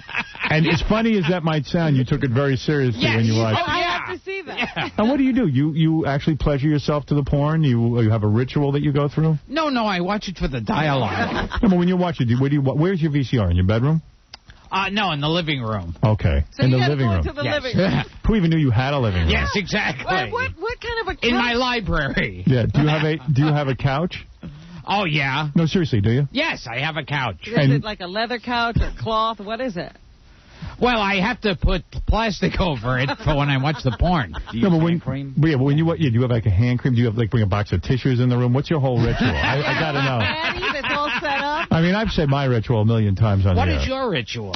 Well, my ritual is, and it differs, but for the most part now, I put the porn in my bedroom. And secret compartment. Yeah, I keep my porn in it. I have a porn collection kind of, like whatever I get from the station. And I know we gave you a bunch of porns. That's probably what he's watching. And then I put it in, in the machine, and I lay down on the bed. I get nude if I have time. Now, do you have a box of tissues near the bed? Do you have to bring tissues No, with I have a box of tissues right by my bed. Yes. You have to. Because you don't want to get up and spill it. And what I do is I get nude because that makes me feel sexy. And that's what I wonder. Does Gilbert drag himself out to the TV? Well, that's what I'm trying to know. Like, what is your ritual? Or are you uncomfortable talking about it? On your living room sofa? I mean, the funny And then I just like watch, and then like I watch this foot fetish thing, and then I watch for like 5 seconds. I get off, and then I stop it because I'm disgusted with it. I'm like, oh, this porn is so horrible. I'm gonna throw it out, and I don't throw it out. I just put it back in the collection, and it takes me about a year to get through one porn. You know what's the worst thing? Can't. Yeah, it's meaningless. You feel stupid. It's annoying. So what is your ritual? Do you get naked during the whole ritual, or do you just keep your pants on? How do you, I mean, do you get you ready? mean keep my pants on and just soil my pants? No, what do you do? Do you I rub my hands outside my pants. Because you don't want to see yourself? Yeah, and then just toss them out afterwards. All right, I don't think we're going to get the answer. All right, let me take a break. Naked? Just answer the Are you naked or not? No. Yeah. All right, let me take a break. When we come back, we're going to meet a girl who was on that TV show, I Want to Date with a Prince. Right, she won, right? She won. I want to find out what the date was. The Prince looked like Gilbert. Wasn't a great Prince? No. Wasn't Prince charming? Prince, I'm a douchebag. We'll be back right after these words. Okay, a couple of things. Gilbert Godfrey's here. Gilbert will be appearing. I already threw out your plug. Is Gilbert still packing them in, even though people aren't going out? More so than ever. Yes. People feel like beating themselves up. Yes. See Gilbert Godfrey this Thursday and next Thursday at Caroline's Comedy Club in Manhattan. Have you added new material in light of the tragedy? All right. Now, it's next Thursday at Caroline's, and this Friday is Rascals. Don't act like it's something you have to labor over. Yeah. You know when the date's... Look at this. I have complete wrong information. Really? Let me see this. See Gilbert this Friday at Rascals in West Orange, New Jersey. It says see Gilbert Godfrey this Thursday and next Thursday at Caroline's Comedy. Oh, okay. All right, got it. This Friday at Rascals in West Orange, New Jersey. And next Thursday at Caroline's, New York. Nothing this Thursday. Next Thursday. Next Thursday. The All right. 25th. All right, I got it. Nobody cares anyway. No one's going. Jonah, go ahead. Hi, I saw Daryl Hannah's movie, Dancing the Blue Iguana. Yeah? And it's terrible for one. It's all improvised. Really boring. Anyways, there's a scene in it. Really? Oh, yeah. Wow. How can you say that's bad? Through, you can see it. How's she look in the movie? Nice? She looks amazing. She's really thin. Saw last year at a film festival and got a horrible reception. Really? Yeah, but it's worth seeing for that one little shot. Nice labia? Yeah. Look good. I'm a labia man. You enjoy that? Yeah. Some guys are a leg man, butt man, breast man. Me? He likes the labia. I do. I love the labia. Yeah, you should have asked her to see it, yeah. I named one of my daughters labia, her middle name. Nice. All right, thank you. Thank you. I wonder if he meant labia majors or minors. There's two of them, you know. I know everything about the women's private parts. I'm that kind of guy. All right, listen, there's a couple of things going on here. Tomorrow, Paul McCartney will be here. And Gilbert, you can't be here. Gilbert, are you going to request to be here? Yeah, Gilbert, you will not be allowed in. Ozzy Osbourne will be here. Right now, if you saw the TV show, the Who Wants to Be a Princess, did you see that? No. Who Wants a Date with a Prince or something? No, it was Who Wants to Be a Princess. That was the name of the show. But it was only for a date with a prince. They made you think you were going to marry the prince. But anyway, here is the winner of the date. And the prince came out, and he looked like Gilbert. He was. Well, I don't think Gilbert's a little troll. Is Gilbert better looking than the prince? Actually, yes. You would have been happy to see Gilbert. That's the nicest thing you've ever said about me. My girlfriend told me she thought Gilbert was cute. Gilbert is cute. I said, you'd have to if you think I'm cute. Oh, stop it. But Gilbert's not cute in that good-looking kind of way. Oh, you could have just stopped while you were ahead. Hey, by the way, this is a nice-looking girl. Oh, yeah. And look. she was a head taller than the prince. And she's willing to sit near Gilbert, which is amazing. Well, she's been out with that prince. You know, I saw about half the show, and it's funny, I see you here in person. You're a lot better looking in person than you were on camera. Oh, why, thank you, I guess. I can't believe you're sitting so close to Gilbert. I know. This is just because of the camera. Yeah. They say the camera can't film the whole couch now. Oh, is that right? Yeah. Good. Is that true? Yeah, it's really state-of-the-art equipment here. Yeah. They can't film the other side of the couch. Now, no one gave me your name on a piece of paper, which is the thing that always must be done when we have a guest in. That's usually what goes down. Yeah, and again, my staff has not given me your name on a piece of paper. What happens? Where's the breakdown and why? Yeah, let's find out. Gary, Casey, how many times am I going to ask for the name of a guest and not be embarrassed? What is your name? You want me to give it to Please. you? Tavanya Gullah. Yeah, I'll never remember Yeah, that. it's okay. Tavanya. All right, Tavanya. Yes. That's easy to remember. Susan. Yeah. Can we call you Susan? Do you mind? Because you're never going to remember Tavanya. Yeah. It's fine. Tavanya, which Yes. name I'll forget in 2 seconds, but That's you are a okay. beautiful woman. How old are you? 29. All right, you see, I watched the show, and I thought they were going to do something really... Casey, explain to me why you can't remember to give me the name of the guest. Is it late? Why do I have to go through this? No, it wasn't me. Who is it then? Is it Gary? No, I know. What? Clear explanation. Don't kiss. I have no explanation. It was a miscommunication. Aren't you the guy who puts up the name of the person? Most of the time, yes. Yeah. So why did you not do it this time? This time, I didn't do it this time. All right, thanks. Because I don't know. I wasn't. Do me a favor. It's not funny to me. Seriously, remember to bring the name in. Yeah, but it's not always my. So whose fault is it today? I don't know. You don't know whose fault it is? I'm going to find out. I'm going to research it. It's like Black Fang and White Tooth. You're not doing the honorable. I'm not an idiot. You're not doing the honorable thing by hiding the name from me of who was supposed to do it. Don't think you're a team player. This is not prison. It's either you. Oh, it's me. Rat him out. No. It's not you. Yeah. Who was it? Gary was supposed to bring it in? No, I think it's me. Yeah. But he's not sure. He's got to go research. Seriously, guys, come on. I know. You're right. All right, Tavanya. Yes. I'm sorry. I don't mean to take okay, up no precious problem. interview moments. I'm sure the Princess staff is much more efficient. I saw the show, and I thought you were like one of those crazy bros who was going to marry the prince at the end of the show. No. They couldn't do that anymore after the first time. Yeah, I think the whole Marry the Millionaire after that was done. Wasn't the show, in fact, named Who Wants to Be a Princess? Yes, it Right. was. And you were there under the premise that you might date a prince, and who knows, if there was love, you would become a princess. But you were going on the date in his realm or something. Yeah, what country was the dude from? He lives in Rome. How do you hear about a contest like this? How did I hear Yeah. about it? I was actually at a club with a bunch of my girlfriends, and it was more of a dare. They were doing an open call type thing at the club. Do you want to be an actress? Is that what's going on here? Initially I didn't want to do anything, but now I want to host a show. here? You do, because Gilbert can get you in cartoons. Yeah. If you have sex with him, that is. Yeah. And, I am a prince. Yeah. A prince of Hide a guy. it. Yeah. He doesn't talk about it. Yeah. When you went on the show, were you hoping that Prince Charming would walk out like a really good-looking guy? Well, we had no idea. We expected the worst. I mean, we really thought that this guy was going to be, very fat, unattractive guy. Right, because what kind of real prince... You never know. Right. Yeah. A real prince with a title and good-looking wouldn't need to be on TV humiliating himself. Prince William isn't doing a show. Right. Yeah. I mean, Gilbert's the Prince of Wayne, New Jersey.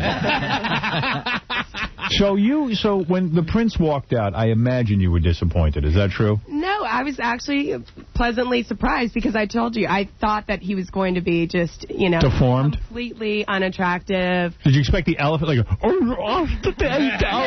Richard III would come hobbling out. I'm not an animal. I'm a human being. Ignore the hump on my back. Sex with me. Yeah, it could have been a lot worse. Let me touch your tender ass. Oh, what lovely breath you have. I must have it to go with you right away. Oh, let me feel your round butt. So you were probably afraid, as Gilbert says. I'm more afraid sitting here than So when the prince walked out, you were pleasantly surprised, even though he was like literally, I'd say a good couple of inches shorter than you. Well, I had about 5-inch heels on that day. How tall are you? I'm 5'8". You are. And so when I took my shoes off, we're head to head. You were head to head. Okay, so you wore your flats on the date. Now, what happened after the show? Did the prince actually stand there and talk to you? Was it awkward? After the show, we all went to an after party, and he was, like, flirting with all the girls, and we went dancing. We had a great time. He danced with all the girls, and, he worked it. Did you feel anything for him? Did you feel an attraction for him? Not initially, no. It was really uncomfortable. It was, you know, a little odd. And then what was really funny was when he got up on the tiptoes to put your crown on. How much? What was the price? So bad for him. The price was a $40,000 platinum and diamond necklace. All right, that's nice. A trip to Rome. I was there for 5 days. Go ahead. And an evening gown. Evening gown. Yeah. And did you really go on a date with him? I did, but you know what? We filmed the whole entire thing over the 5 days, so it was... Turn your cameras off, please! I must have sex! Do you think he was a wealthy guy? I know he has a palace. He did. Did you go to the palace? The family has. Yeah, the family's house. He lives with, his mother. Right. And so they do that whole thing. Gilbert spit all over you, didn't he? Yeah, he did. Way to go, Gilbert. I think she digs me now. Yeah, you're lucky he has no...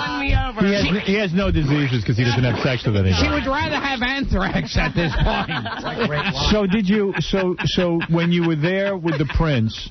You get off the plane, and does he meet you at the plane? No, I had a chaperone. Actually, the same chaperone that did Who Wants to Be a Millionaire or Marry the Millionaire. Was it a man or a woman who chaperoned? It was a woman. A woman. And, yeah, she's great. Was she attractive? Yeah, she's a beautiful girl. Right, so did you two get it on? No, we got along, but we didn't get it on. Okay, and when you go there, they bring you on the date, or the prince meets you somewhere? No, it was like the first day was a carriage ride through Rome. With him? With him, and we had camera crew the entire time. Okay. Yeah, they're never alone. So it wasn't, we had one dinner by ourselves that was like an hour long max. Did he say he was in... What did he say to you? Did he want you? Well, I couldn't read him. We had a couple glasses of wine, and he got to be, more affectionate towards me. In what way? We just got back in the car, and his hands were, like, on my lap, and, he was putting a little, like... Did he kiss you? No, he never did. No, he just put his hand in your lap. I know. Yeah. Goes right for it, doesn't he? Yeah, but I think I've talked to him several times since then, and he's going to come out and visit in December. Oh, he's called you? Yeah. And the guy's not really a prince in any sense of the word. That he has a country or anything. Right. But you say he holds the title. He's a wealthy guy. I assume he's very wealthy, yeah. And so after this is all over, you realize that it's kind of... lame in that you're not going to be a princess. Is he a homo? I was. Did you say to him, what, are you a homo? Give me some penis now! No, I wasn't expecting to win the show. I wasn't expecting to be a princess. I mean, would you have had sex with him had he kind of made some moves? I don't know. Because wait a minute. Are you attracted to him or are you not? I think he's attractive. Yeah, I think he's... Rome must be beautiful. Honey, I got to tell you something. He's much more attractive than he was on the show. I swear. Really? Is that like Gilbert? Sometimes you see him in person. He's a little better than on TV. I think he's more attractive in person. You do? Yeah. But not much more attractive. Can you find out about tickets to Rome? Yeah. So the whole thing really is kind of a mystery to you in that you did like him, that perhaps there could have been romance from your part, and the guy kind of just fizzled and didn't do anything. Well, I think the whole thing was, very much contrived in the fact that we were followed by cameras the whole entire time. They didn't show any, of the date. And he didn't request any more alone time with you? No, actually, the last night we were supposed to go on a date by ourselves, and we had a whole evening planned, and when I went to go get clearance on it, they said no. Oh. Yeah. And they allowed, finally said okay with a chaperone, and we couldn't get her tickets to this, event and things like that. So we were expecting that to be like our romantic date, like by ourselves. So the TV show actually got between the two of you. Well, yeah, they had a lot of influence. So he calls you now, and you might actually go out with him when he comes to America. Well, he's coming to Boston, and he's got some business and friends, and then he's going to fly out to L.A., and, I guess what do you I'll talk be about picking on him the up from phone? the airport. I really love running my kingdom. My mother, the queen, is a real C-word. Does he have an accent and everything? He has an accent. Conversations do you have? Just very friendly conversations, very, surface stuff. I'm a very lonely man because I have no country, really. I have no one to am the prince. Principality. I live alone. Despised. I have no friends. No home. I'm hated. Despised. Listen to them, children of the night. What music they make. Did he take you to his castle? No, he has a palace, and I never got to go in. We actually went to another palace where I met. It's weird because they were like dukes that were 21 years old there, and we had cocktails, and it was a similar type thing as it. You know that guy doesn't even have anything to do with the palace. He just brought her to a palace. I'm telling you, that wasn't his palace. His family wouldn't have them at the palace he lives in. No, please. He probably don't even have any money. Do you think he has money? I would, yeah. I think they have a lot of property and a lot of real estate, and he manages the whole thing. And he's a very educated guy. Well, you know, he's a Marconi descendant. Oh, I see. His grandfather. He invented this mess we call radio. Right. Yeah. He's the reason we're here. And he doesn't call you collect. He calls you on his own dime. Well, you're a beautiful woman. I think that I wish you luck with the prince. Thanks. Now, I also understand, just by coincidence, you are best friends with Tony from Love Cruise. Love Cruise. I love Love Cruise. I love Tony on Love Cruise. Oh, she's you do? fantastic. I can't stand Tony. Tony's hysterical. My daughter loves Tony, but Tony makes me crazy. Oh, no, I love her. What? She's great. Howard, she's here with Tony's one of them, and there's another one that they're all like roommates from Arizona State when they were in college or something like that. Let me see Tony from Love Cruise. There she is. You look much better in person. Tony's not a fullback. Yeah, you know, your body looks nicer in person. Tony. Yeah, it really does. You seem crazy to me on that show. I am a crazy. You're crazy. All you have to do to Tony is say, you know what so-and-so said about you? Your eyes bug out of your head. Like you start yelling at people and your eyes bug out of your head. What, you guys... Oh, she starts to tremble? She's amazing. Oh, my veins pop She's out. very passionate. And you've lost weight since the show, obviously. Yeah, about 15 pounds. Yeah, you look good. You look good. you. But you scare me because you're so crazy. You're like every crazy girl I ever met. I mean, you start yelling and screaming and I can't stand it when you do that. I hate people like you. Oh, you're a weasel. Couldn't come up with anything better than that. Don't tell me who wins the... Yeah, because I haven't seen the last episode. Yeah, but don't tell me. I haven't watched it yet, so I don't even want to know. We have to go to bed early, okay? Yeah, we tape everything, and then we watch it 3 weeks after everybody's talked about it. Way. Yeah. So, you see, I don't want to know anything because I don't want to ruin it. But the sad thing about Love Cruise is it's a real good show. But nobody watched. Nobody watched. The ratings were bad. Our ratings went up. They did? We were supposed to air on 9/11, and we all know what happened. Yeah. Right. Is that what happened? Yeah. That was the day of the airing? Yeah. So That was supposed to be the premiere? Mm-hmm. My series was airing that day. Me too. Yeah. 9/11. We all had shows. Yes. Tony, you ever feel that the Arabs did it against you? At this point, maybe. To ruin Love Cruise? Did you? Hey, just one question. Are you still seeing that guy from the Love Cruise, or you dumped his ass? Dumped his ass. You dumped his ass. Yeah. Were you playing him? No. You I liked actually him? really did like him, but Lisa, if you ever watched it, Lisa Yeah, they were really... fighting over him. Oh, you were fighting over him. All right. And, by the way, Love Cruise beat Bob Patterson last night. Our friend Jason Alexander did very badly. Oh, I feel bad for Jason. Every show beat him, except for Roswell. Even Superboy beat him. Yeah, that was brand new. That was brand new. Well, you know, Jason's moving to a new time slot. Maybe it'll be better. That was the new time slot. Oh, another time Yeah, slot? they're going to have another Oh, You know, it's going to move again. He'll call us again when it moves in like 2 weeks, Howard. That's smart. Keep moving until you find some night where they have nothing on. That you're the only choice. Well, girls, it's certainly nice meeting you. So all of you girls just sit around waiting for people to have these TV shows?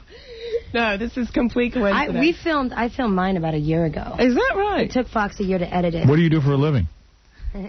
What do you do? You don't do anything? No, I bartend. Oh, do I you? personal training on the side. Yeah, my daughter, my 15-year-old daughter loves you. And I think thinks she's you're the best part. When she got voted off the ship, I said, now all the fun's gone. Yeah, well, she loved you. And I said, we had a big argument the other night. I go, you don't like Tony, do you? And she goes, I think Tony's the best. That's right. I said, why She's is... the most fun. I said, that's something wrong with you if you think Tony's the best. I go, why do you like her? She goes, she's honest, she tells people off, and she is a good person. I said, I didn't get that. I didn't. know her, and she's got a heart of gold. And then my daughter convinced me that you were good. God bless your daughter. All right, there you go. Thank you, daughter. It's so funny the difference between men and women. Yeah, but she is the most fun. I mean, the rest of them are boring. Are they? Yeah. Yeah. Because you're looking at it as girlfriend material. Can I deal with this girl? Right. That's what you're looking at. That's what I'm looking at. My daughter's looking like she's cool. I had a heart attack because you're stuck on a boat with these people, and they're like, oh, time out. You got a camera on you, and you can't get away. Right. At that point, like when you guys see 8 days at the bottom of the screen, it's more like 13 days to us. And you're missing like 24 hours in the day. I wanted to kill people. I'm like, get out of my face. I'll do anything. Break the contract. I'm going to kill you. You're a nice-looking broad, though. You don't photograph as well as... I'm telling you, you're nice-looking. She didn't look this good on the TV show. Come on, I was out in the middle of the sun and the ocean and... Ralph wants to talk to you. Go ahead, Ralph. I'm just... I love the show, but I'm just curious. You think, Tony, are you really manic-depressive? Because, like, 1 minute you love everybody, and then the next minute you hate them, and, like, it's, like, bizarre. Well, you're missing a lot of hours in the show. So in the beginning, I'm like, oh, everybody's great, da-da-da-da. And then there's a lot of stuff that happens, and I'm like, okay, I hope you all die. Like 1 minute... So they edited to make you look crazy? Wait. No, she's crazy. 1 minute...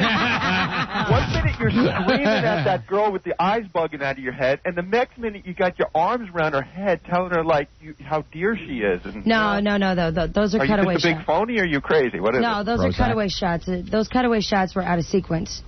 Because after that, when I walked away, I didn't even look at her. Have you ever been institutionalized? Not lately. Have you ever been on any kind of drugs to alter your mood? Nope. No. Nope. She says no. Because Ralph and I talk about you all the time. See, she is good. Well, yeah, we talk about you. She's great, but, you know, no, she's crazy. But, Ralph, you would bang her, right? Well, maybe now that you said she lost a couple of pounds, because she was kind of big on the boat. Yeah. Were they feeding you a lot on there? Wow. Oh, come on. You got to admit, your body is a lot different now than it was on the boat. Well, that and I was 3 months out of breast surgery. Oh, that's right. Yeah, you're a little swollen. Oh, right. Remember right off the bat she was mad at that girl because that girl was obsessed with her implants? Yeah, what was that about? Yeah, that was kind of weird. To this day, she's still the same way. She was jealous.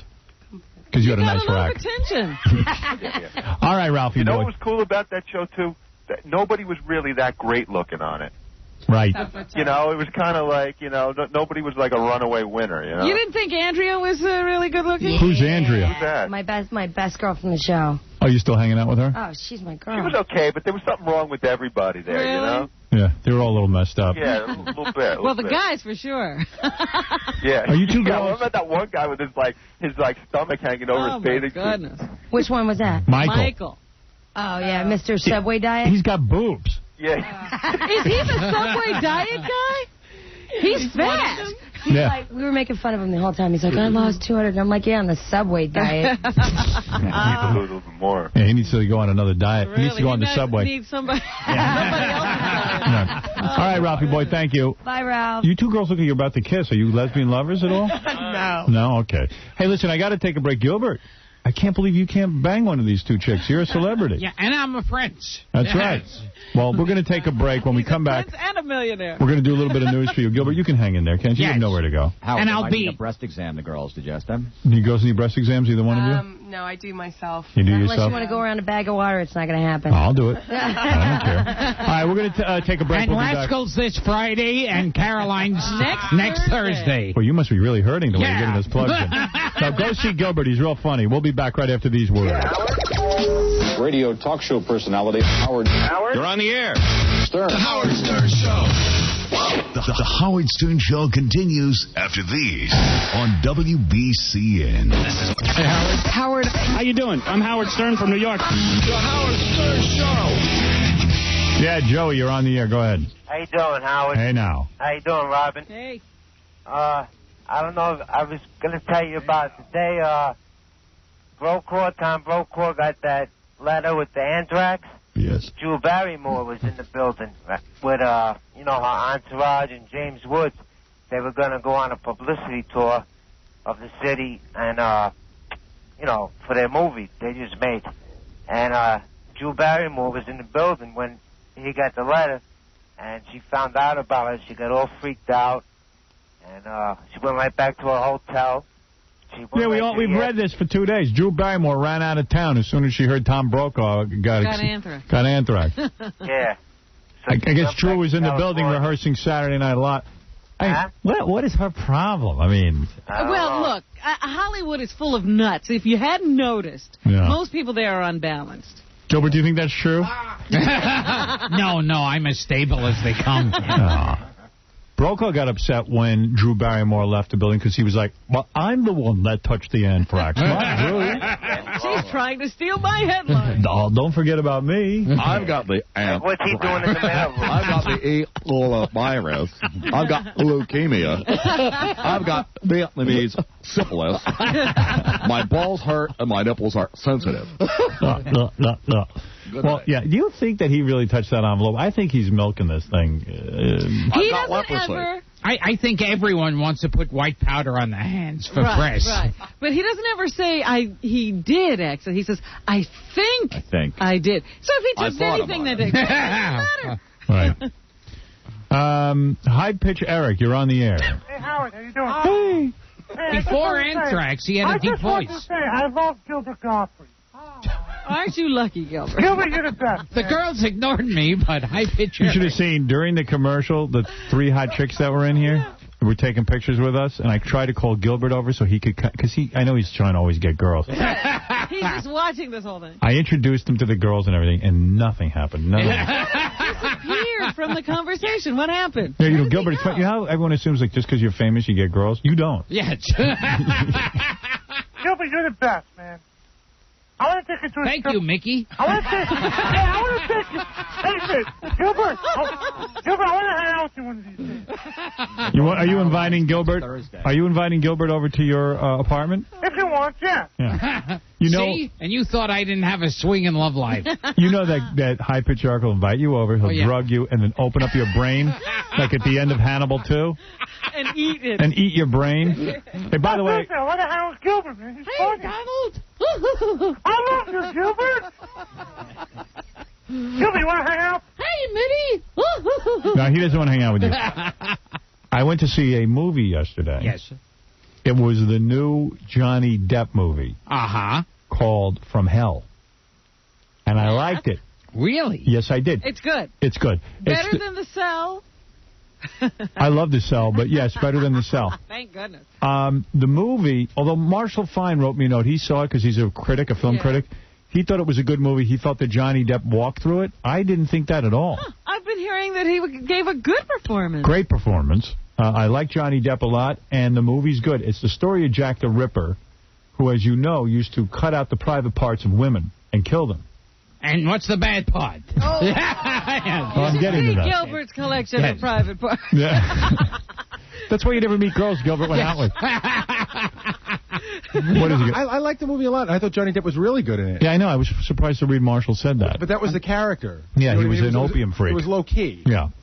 And... one time the director accused me of walking through Up All Night. Yeah, I can't believe that. I remember that. Yeah. They were going to fire you from that show. I was walking through it. I read that in the paper and I went, well, who wouldn't? I didn't have the emotional intensity. Yeah.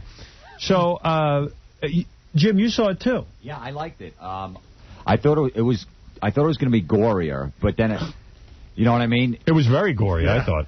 They didn't show a lot, but then when they showed it, then it went back to now I know exactly what was going on. I looked away from the screen at one point because it was pretty gory. Yeah. How's Heather Graham?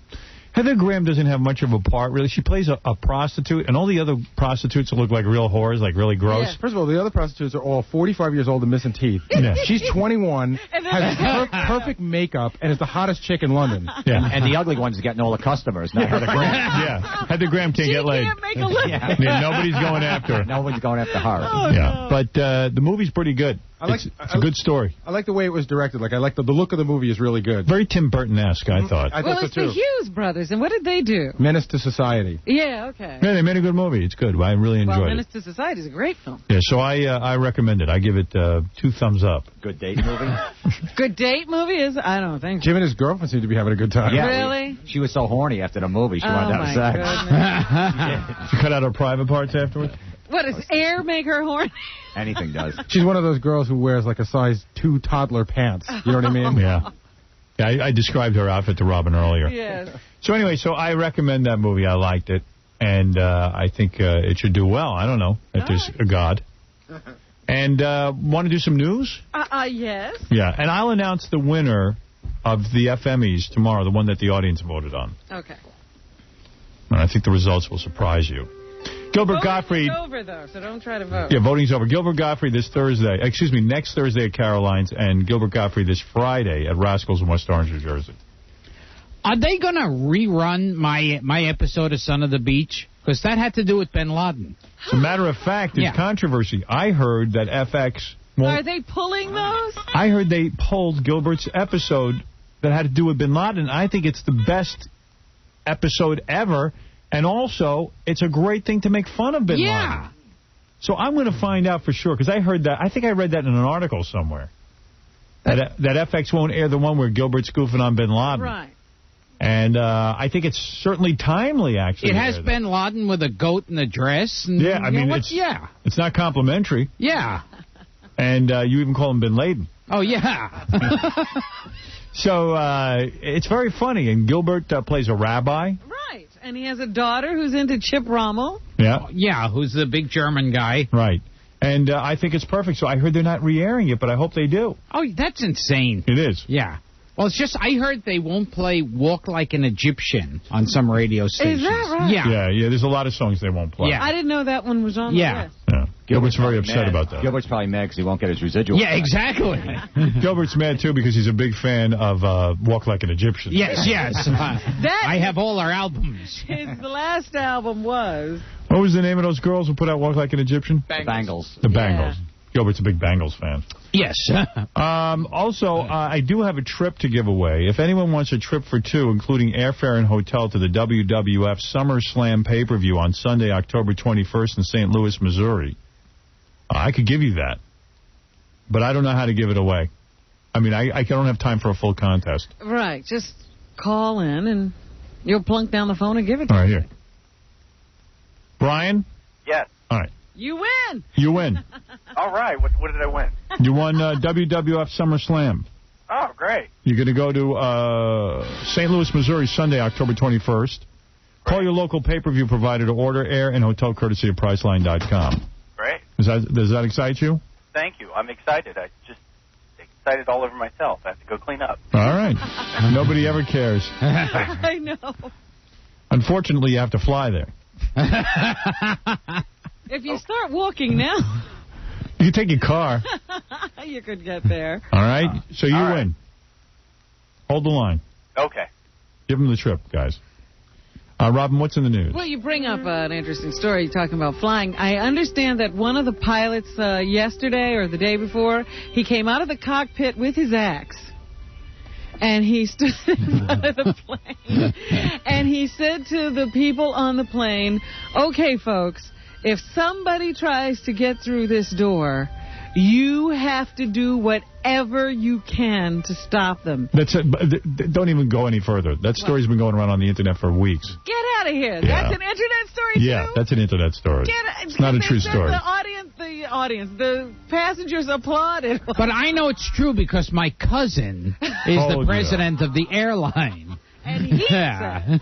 Well, I just heard that today on a news outlet. I thought it was the real deal. That's an Internet story. Yeah, that's an Internet story. God, there's so many. What is it, Gary? I just got another one emailed to me today that I've been getting almost every other day. What's that? Some girl has a friend whose father works for FEMA down there, and he just got the news that 30 Ryder trucks that have been rented in the area have been stolen by Arab Americans, so be on alert tonight. Right. Well, you know they are. See, these things get a little bit of credibility because the FBI is going around and checking with those schools that teach people to drive trucks. Tell the rest of your story, even though it's not real. Okay, so anyway, he gave this whole speech about, you have to attack them, you have to throw your shoes at them, hit them with anything, but do whatever it takes to keep them out of the cockpit. Do not fear, be brave, and just go for it, because we have to do everything to keep this plane in the air. And make them eat the food. That's right. Make them stay out of this cockpit. And then the people in the seats applauded, and he went back in with his axe and went on. Not a true story.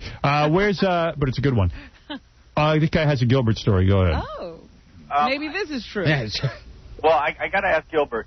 I was at a wedding probably about 2 years ago, and I met this lovely young lady, and she actually didn't tell me this because I guess you don't brag about dating Gilbert Godfrey.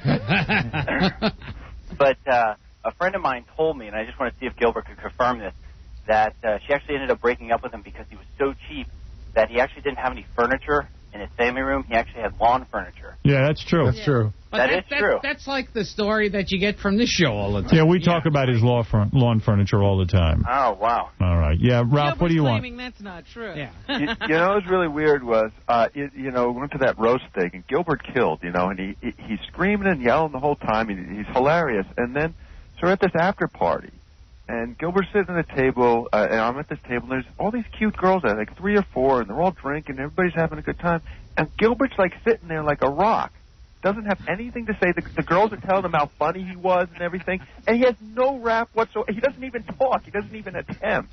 Gilbert, that's his move. It's just so weird because he's got so much personality on stage, and then he has nothing. Because Gilbert's like, hey, if you want me, you have to come up and ask me for sex. Right. Yeah, exactly. He sat there for like 15, You just 20 wait, minutes. it'll happen. Gilbert, what happened to you as a child? Tell the true story. Gilbert, how come you didn't talk to any of those chicks? They were like into you. What happens, Gilbert? You just think, oh, they just want me for my laughs? Yeah. Gilbert, what happened? Ralph describes women who are into you, were attractive, and you don't say a word to them. What goes on? Oh, I'm saving that for Montel. No, I can tell you what he does say to women. Because some years ago, he met a friend of mine at a party who worked at a book company. So she got this great idea. She thought Gilbert was an amazing, funny guy. So she got this idea, like, I'm going to take Gilbert out to lunch and maybe try to get a book deal going with him.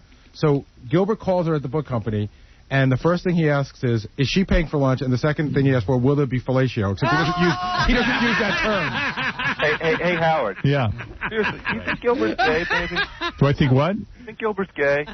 What is that? If he's non-sexual? No, he's sexual. He just... Yeah, he goes about it in his own way. Yeah, so, but after Gary's story, maybe it's better if Gilbert doesn't say it. Exactly. People walked up. I think Gilbert's very uncomfortable with his own nudity.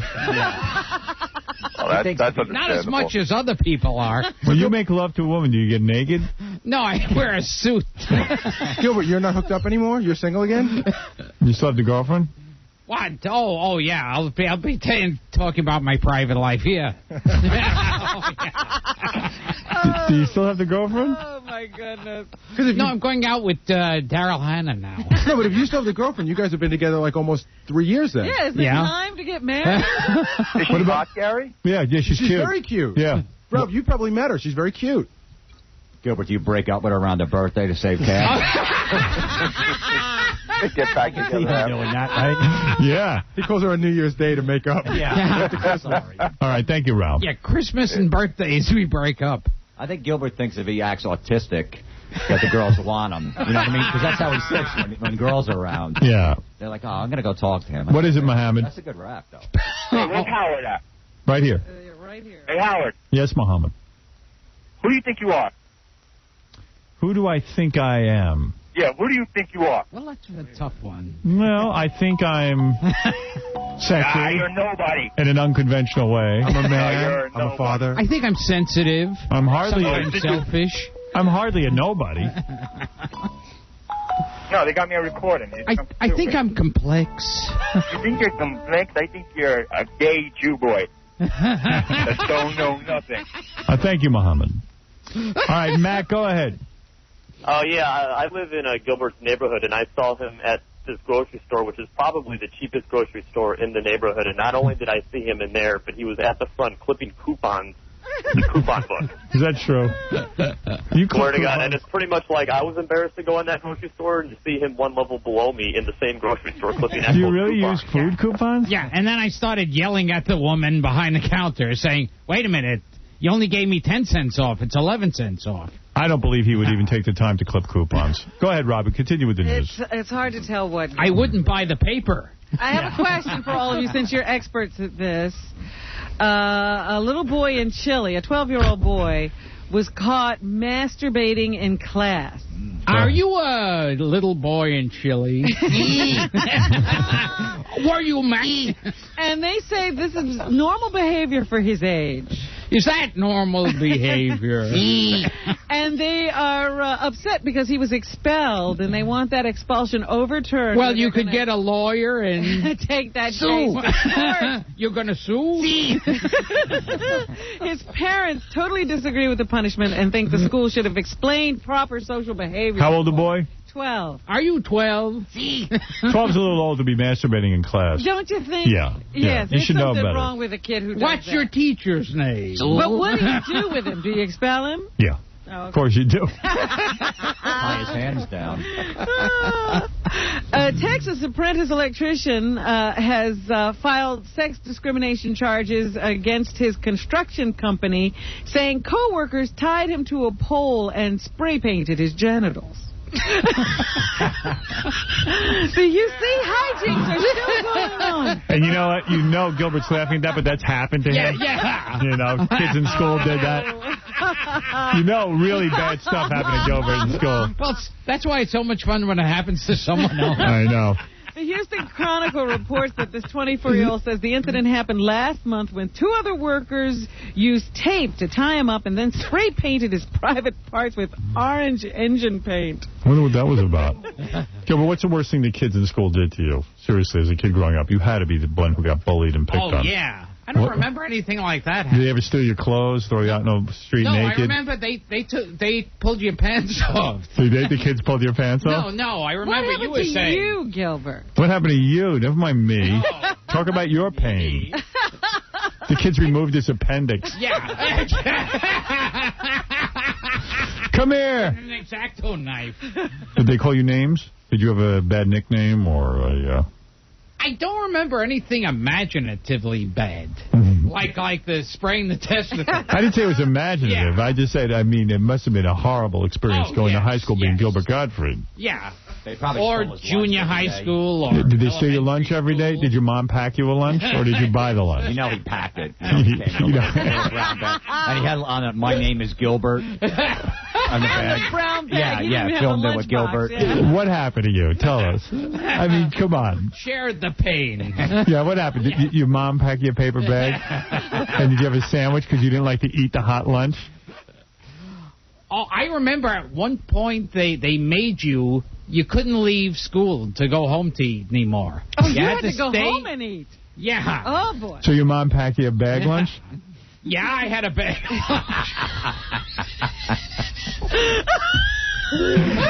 And what did you have? What was your favorite? Egg salad? Oh, yeah. So it's all over your mouth? Yeah. Got his little napkin in there. Mom gave 2 napkins and a ring ding. No, what'd you have, like an egg salad sandwich? No, not egg salad. Tuna fish? Tuna? Oh, yeah. Peanut butter and jelly? Yeah. Peanut butter and jelly, you can't go wrong. Right. So that would have been good. And what happened? What did the kids do? They laugh at you? Would the other kids sit with you at the lunch table? Were you sitting next to the one with the nice lunch box with a thermos? Can you imagine the hell he went through? His mom probably cut the sandwich in half. Because you know Gilbert probably wanted to look cool in high school, like all the kids, and it was impossible. I love when people say, gee, I really miss being a kid. Yeah, everything was great then. I go, what life were they leading? And well, the life you were living. Yeah, exactly. Well, they peaked in high school. That's right. You're living the life now. Yeah, exactly. You had the last laugh on everyone. I showed them. You bon vivant playboy. Well, thank goodness you didn't go into construction, because the Chronicle says this situation is similar to others around the country in the electrical trade, where the attacks may be a form of hazing of new workers or those who are not up to par on the job. Right. So you get your balls painted. The 24-year-old says supervisors at first thought the incident was a joke, but he told them... But they told him he would be blacklisted if he tried to cause them trouble. So now he's going to the courts. And this sounds like the plot of a dirty movie, but this is really happening over in India. Some army nurses are outraged over being asked to go naked under their lab coats. Why? It's not exactly clear why the mandate is being... I think of something. Gilbert, stop it, all right? He's trying to paint my genitals orange. Stop it. Now you know it's blue. What about these... Times of India says the new dress code would have the nurses at one military hospital discard the current wardrobe of green pants and a shirt underneath the lab coats. Some are fighting the effort and have lodged an official complaint with the Army. There is no word on what authorities will, or when they will... but it's very important. a ruling on that matter. It will save time. It does save time for intercourse. And, also, if you do deep knee bends, it will help. Sometimes... What? What? I'm just questioning Gilbert. Okay. Sometimes show business gets a little weird. I just read this the other day, and I had to bring it up. I understand that Ed Burns, the actor, is delaying his wedding to Christy Turlington because of September 11th. Well, because a lot of people can't get guests to come to their wedding. Well, Bono was going to give her away. Yeah. The front man for U2 became like a father figure to Christy after her father died. Yeah. Really? She was wounded and he banged her. So he was going to walk her down the aisle. Yeah, my father banged me. So that wedding, unfortunately, has been delayed. He called me to give her away at this point. I'll give her away. Yeah, couldn't anybody stand in at this point, but they're going to wait it out. I guess they're going to wait for Bono to be available so they can get married. And they are so confident at Sony that Spider-Man is going to be a success. They're already working. They're in pre-production for the sequel. Who's directing? Sam Raimi is the director of the current one, and he's preparing the follow-up movie. It is going to be successful. I can hardly wait for it. There's no good movies out there. When is that going to come out, the Spider-Man movie? Well, that's what I saw the trailer for that. They haven't released this one yet. Yeah, the trailer's good. But it had the World Trade Center in the trailer. They're going to take it out. Yeah. Yeah, because we can't see that. Yeah. Right. But it's still not going to be ready and released until May 3rd. Really? Yeah. I can't wait that long. That's ridiculous. I need to see that now. Well, you're just going to have to wait. Leave the World Trade Center in and just show it to me. I'll get through it. It takes time to erase the World Trade Center. Who are these people that are not emotionally stable enough that they can't see the World Trade Center in a movie? The same people who are calling all of the emergency rooms and the poison control lines thinking they have anthrax. Well, don't make fun of them. I called. All right, anything else, Robin? Go ahead. Yes, they still can't determine how that baby at ABC got anthrax because nobody seems to know of any letter over there. So they are wondering where that anthrax actually came from, and they're now saying the anthrax that was sent to the Senate is very powerful. Wow. It was the good kind. Don't they think that this is not even terrorists, that this is people within our own country who are just screwballs? Well, it's interesting. One guy I heard today said, he figures that they're thinking these are just crackpots. Yeah. It's not terrorists necessarily. Can you believe this? Terrorism. It may not be related to Osama bin Laden at all. Is anybody patriotic anymore? I mean, and what about that guy they caught who put talcum powder in the mailroom and he was goofing? Right, they had that guy, and then there's another guy who knew there was a hoax being called in, and he let it go forward anyway. Are they going to prosecute these people? Yes, John Ashcroft, the Attorney General, says they're going to treat them just as if they were sending out real anthrax. Gilbert, surely you have something to say about these practical jokes. I love that. Counterpoint. Surely you're the voice of sanity. Yeah, Gilbert, that's how bad times have gotten. You wouldn't need to do that. Yes. There's nothing creative about that. Gilbert sends us the girls. Meanwhile, Colin Powell is in India trying to calm the fears of our Indian friends. Please, do not comfort us. We're talking to Pakistan and working very closely with them on this. So here's Colin Powell Mr. Powell, can you be naked? The U.S. is going after all terrorist operations. Number 10. Underneath your uniform, you should be naked.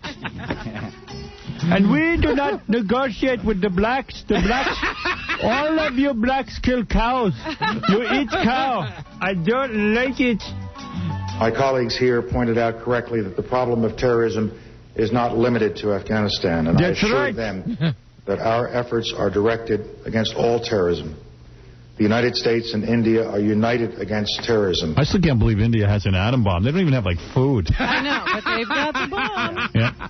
They don't have shoes. Yeah, they don't. But they have an atom bomb. As a matter of fact, there's a bunch of people now at some conference saying in India they can't get medication for AIDS, but they have the bomb. They don't have running water, right? But they have an atom bomb. Henry Kissinger is very pleased with Colin Powell's accomplishments in this new era war, number 11. He's a very good man. The blacks are very good at diplomacy. Everybody's scared of them. I'm a Jew. Nobody's scared of me. Everyone is scared of the blacks. The blacks will come over and eat their atom bomb. Henry Kissinger opened up his mouth? Number 11, yes. Number 11. Impossible, Robin. No, you did. You played number 10. I have number 12. I don't have 11. Is there a Henry Kissinger there? Yes, I'm here. What do you want to know? No, I don't have Henry. Well, it's over here. Mark number... Oh, here it is. I got it. It's 12. Okay. Number 12. I think the Secretary of State has done a superb job. He's done a superb job. I tell you, I remember in high school we painted Gilbert's testicles. They're unbelievable. I don't like fire engine red. Gilbert's testicles. Pull down his pants and take a look. No, when I was the Secretary of State, nobody listened to me. With the Schwarzos, they would listen. Yeah, the blacks, they listen. You know, for some reason, everyone's afraid. And I'll tell you, Gilbert uses coupons. Creating the coalition for the first phase of this and holding it together. Thank you, Henry. Thank you. Also, of course, we are all concerned about opening our mail and what's going to be in it. Here is Ken Weaver, who is the chief postal inspector, and he says there's going to be a mass mailing next week, number 13. Card that's going to alert the public as to those particulars they should look for regarding suspect mailing. I love the, they're going to print up a whole card, and the card basically says, if any of the mail looks strange... Right. Don't open it. Meanwhile, this card is going to look strange. Yeah. If it's from Mohammed. Yeah, I mean, it's just so... If it's no return address and there's nails sticking out of it. I don't open that. If it's from Saudi Arabia... But surely even you know what mail to open and not to open, right? Yes, if it's from Afghanistan and you don't know anyone there... Don't open it. Yeah. All right, I think we get that. Mr. Weaver's also saying you have to use some common sense. Oh. Do you know the mailer? Do you know who is sending you that particular mailing piece? If, in fact, you don't know who it is, there's no return address, something, in so many words, your gut reaction. Can't this guy put this announcement on the web and save us billions in postage? Everyone's going to be afraid to open that piece. Of course. They're sending out millions and millions of letters. Anything else, Robin? Yes, there's also a new virus that they're calling, it has anthrax in the name. Here's Larry Magid to explain that. All right, Larry Magid, everybody. This new worm, which is like a virus, Uh-oh. is called the VBS anthrax. Yeah. And like other viruses and worms that we've seen lately, it spreads itself through email and also when you enter certain kinds of chat rooms. Oh. The subject line will be anthrax info. Oh, that's and the delightful. body of the message is in Spanish.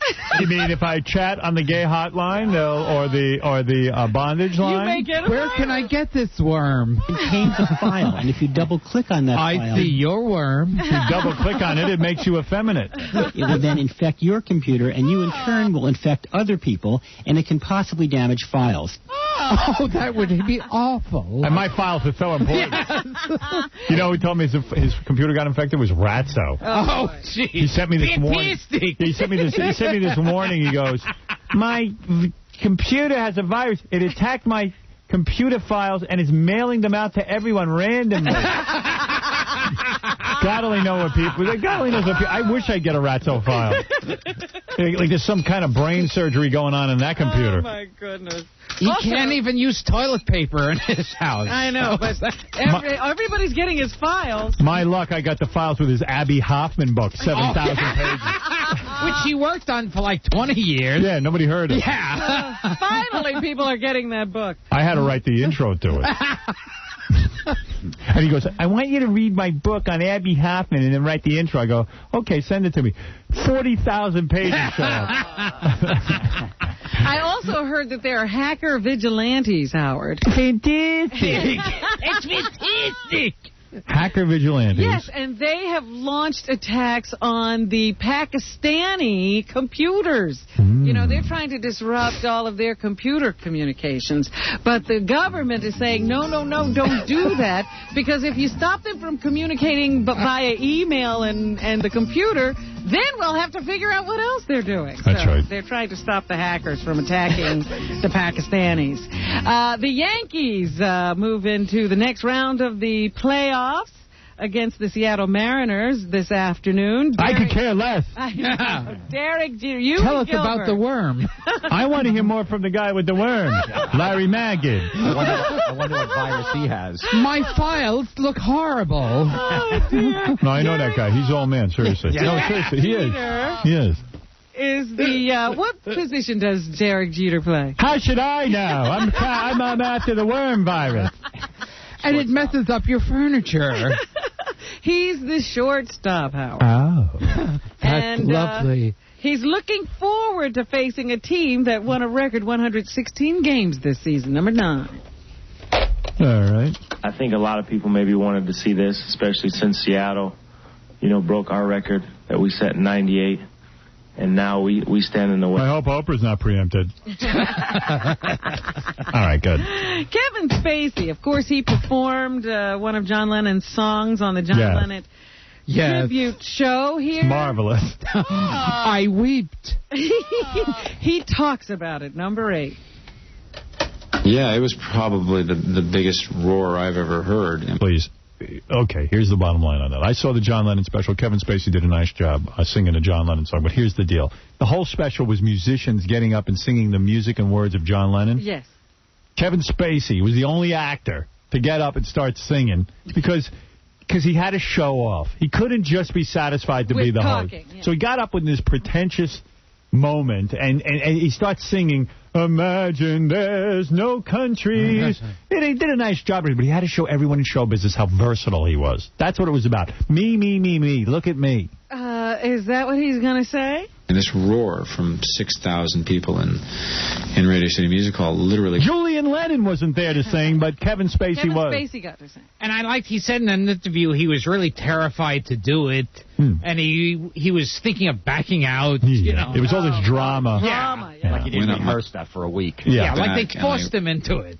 And in that second, I realized they want me to go here. They absolutely are with me. They absolutely want me to do this. He's just insane. I almost felt like he's insane. I was doing it for everybody. Yeah, we now know that Kevin Spacey's officially insane. They should lock him up and drill two drill holes in the sides of his head and lobotomize him. I almost felt like I was like everybody wanted to get up and do what I was doing right at that moment. It was like, just no, we didn't. Sort of, yeah. Let's all be rock stars. Yeah, sure. Let's get up and sing it. My goodness. Must be wonderful to be him. Sarah Michelle Gellar. Buffy the Vampire Slayer. Yes. Is it true that Buffy wasn't the role she initially auditioned for? Oh.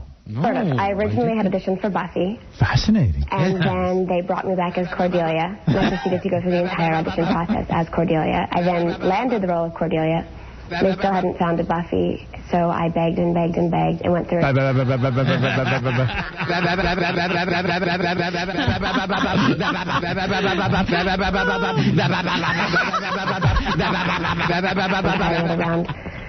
of auditions, which was beyond one of the most difficult experiences I've ever had, and then eventually landed the role of Buffy. So have you been Buffy for so long that it's your whole life now? No, I have a very full life. Oh, I thought you were asking me.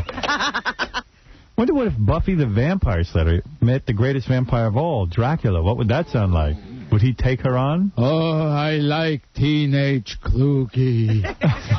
Give me that teenage Jew Kluge. Come here, Jew girl. Come here and let me rub your mezuzah.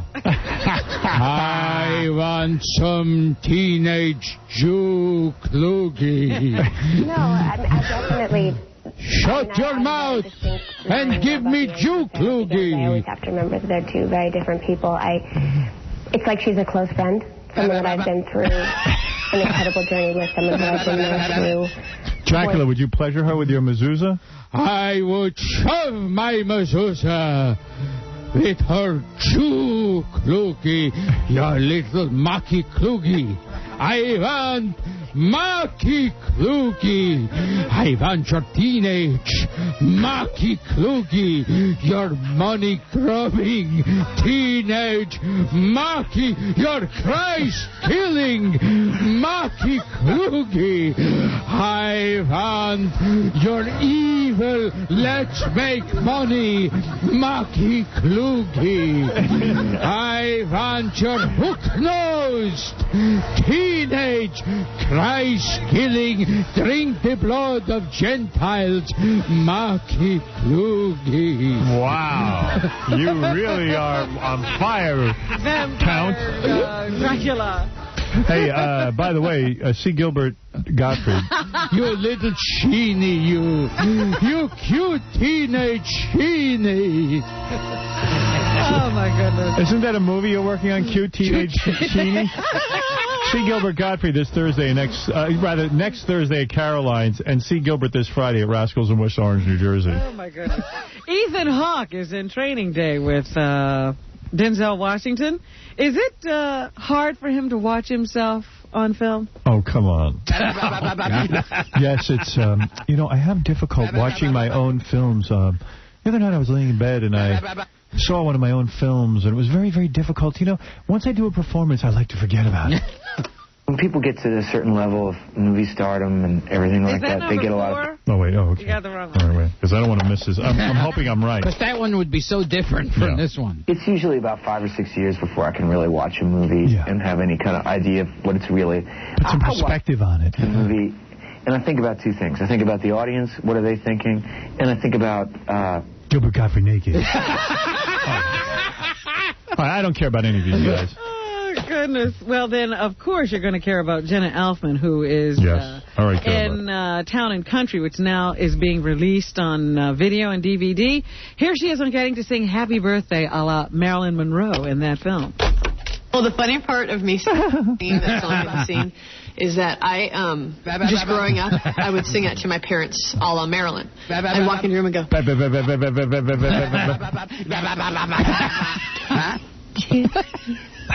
So I thought, oh, my God, they want me to sing it in the scene? How fun. So it was just kind of, bringing back what I used to do as a kid. Marilyn Monroe.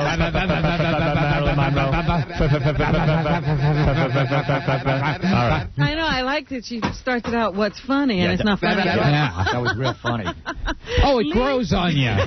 If you had heard the whole story, you'd be on the floor now. Lee Tannen is the author of I Loved Lucy, My Friendship with Lucille Ball. Yeah. Here he is talking about... She had a worm. And how a weekend with Lucille Ball turned into a lifelong friendship. Number 2. Lucy was so fabulous. I studied her entire life. Well, I met her about 6 months ago. Oh, whoa.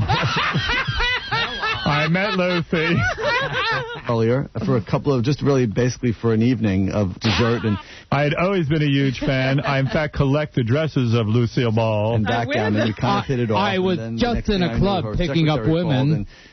Lucy didn't ask. Lucy ordered, so she ordered me to come to Beverly Hills Memorial Day weekend. That wasn't a very tough order to fulfill. I washed her hair in the sink.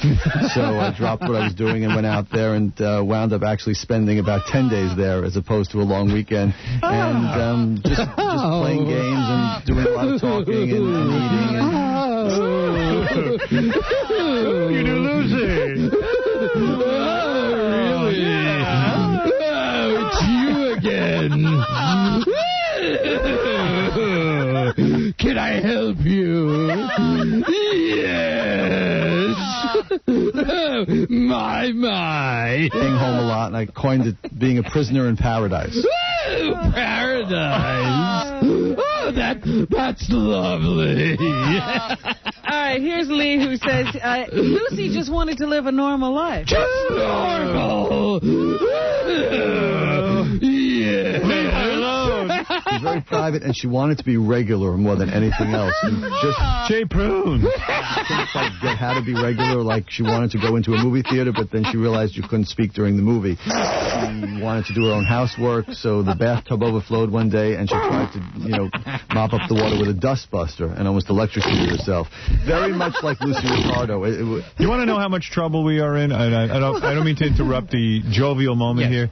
This just in. Yes. Ready for this? 30 members of Senator Daschle's staff have tested positive for anthrax. Yes. It's out of control. Well, I told you this was the most potent kind of anthrax that they sent to him. We better get busy.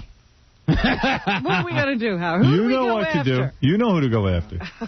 Sitting right on that couch. Well, it's like, Gilbert. Will Smith said now is not the time for senseless vengeance. Oh, thanks, Will. Yeah. Well, of course we're going to listen to him. Hi, Robin. Yes. Let's get out of here and go. And that's what's happening, Howard. Gilbert, I have to get away from you. But I do. I love when you're here. And I can't wait to see you next Thursday at Caroline. You truly are the funniest man in America. So all of America is talking about him. Actually, no kidding around, Jim Florentine is the funniest. His CD, Terrorizing Telemarketers, is one of the funniest. You would even love it, Gilbert. You hate all the other comedians. It's available at record stores next Tuesday. For an advance copy, go to jimflorentine.com. Also, Jim will be at the Villa East in Lancaster, Pennsylvania. Place you won't even play. Oh, never. See Jim at Caroline's tonight at 7. He's funny as hell on October 26th and 27th. Oh, really? With Stuttering John at Bar 152 in Falston, Maryland. I love having you in here, Jim. Thanks for that. We have to go. I want to thank Daryl Hannah for being such a CT. Yes. And we'll see you tomorrow. We've got a huge show, including Paul McCartney and Ozzy Osbourne and so many other wild things for you. McCartney, wow. And Gilbert and I are going out now for our walkathon. If you want to join us. All right. We'll see you tomorrow.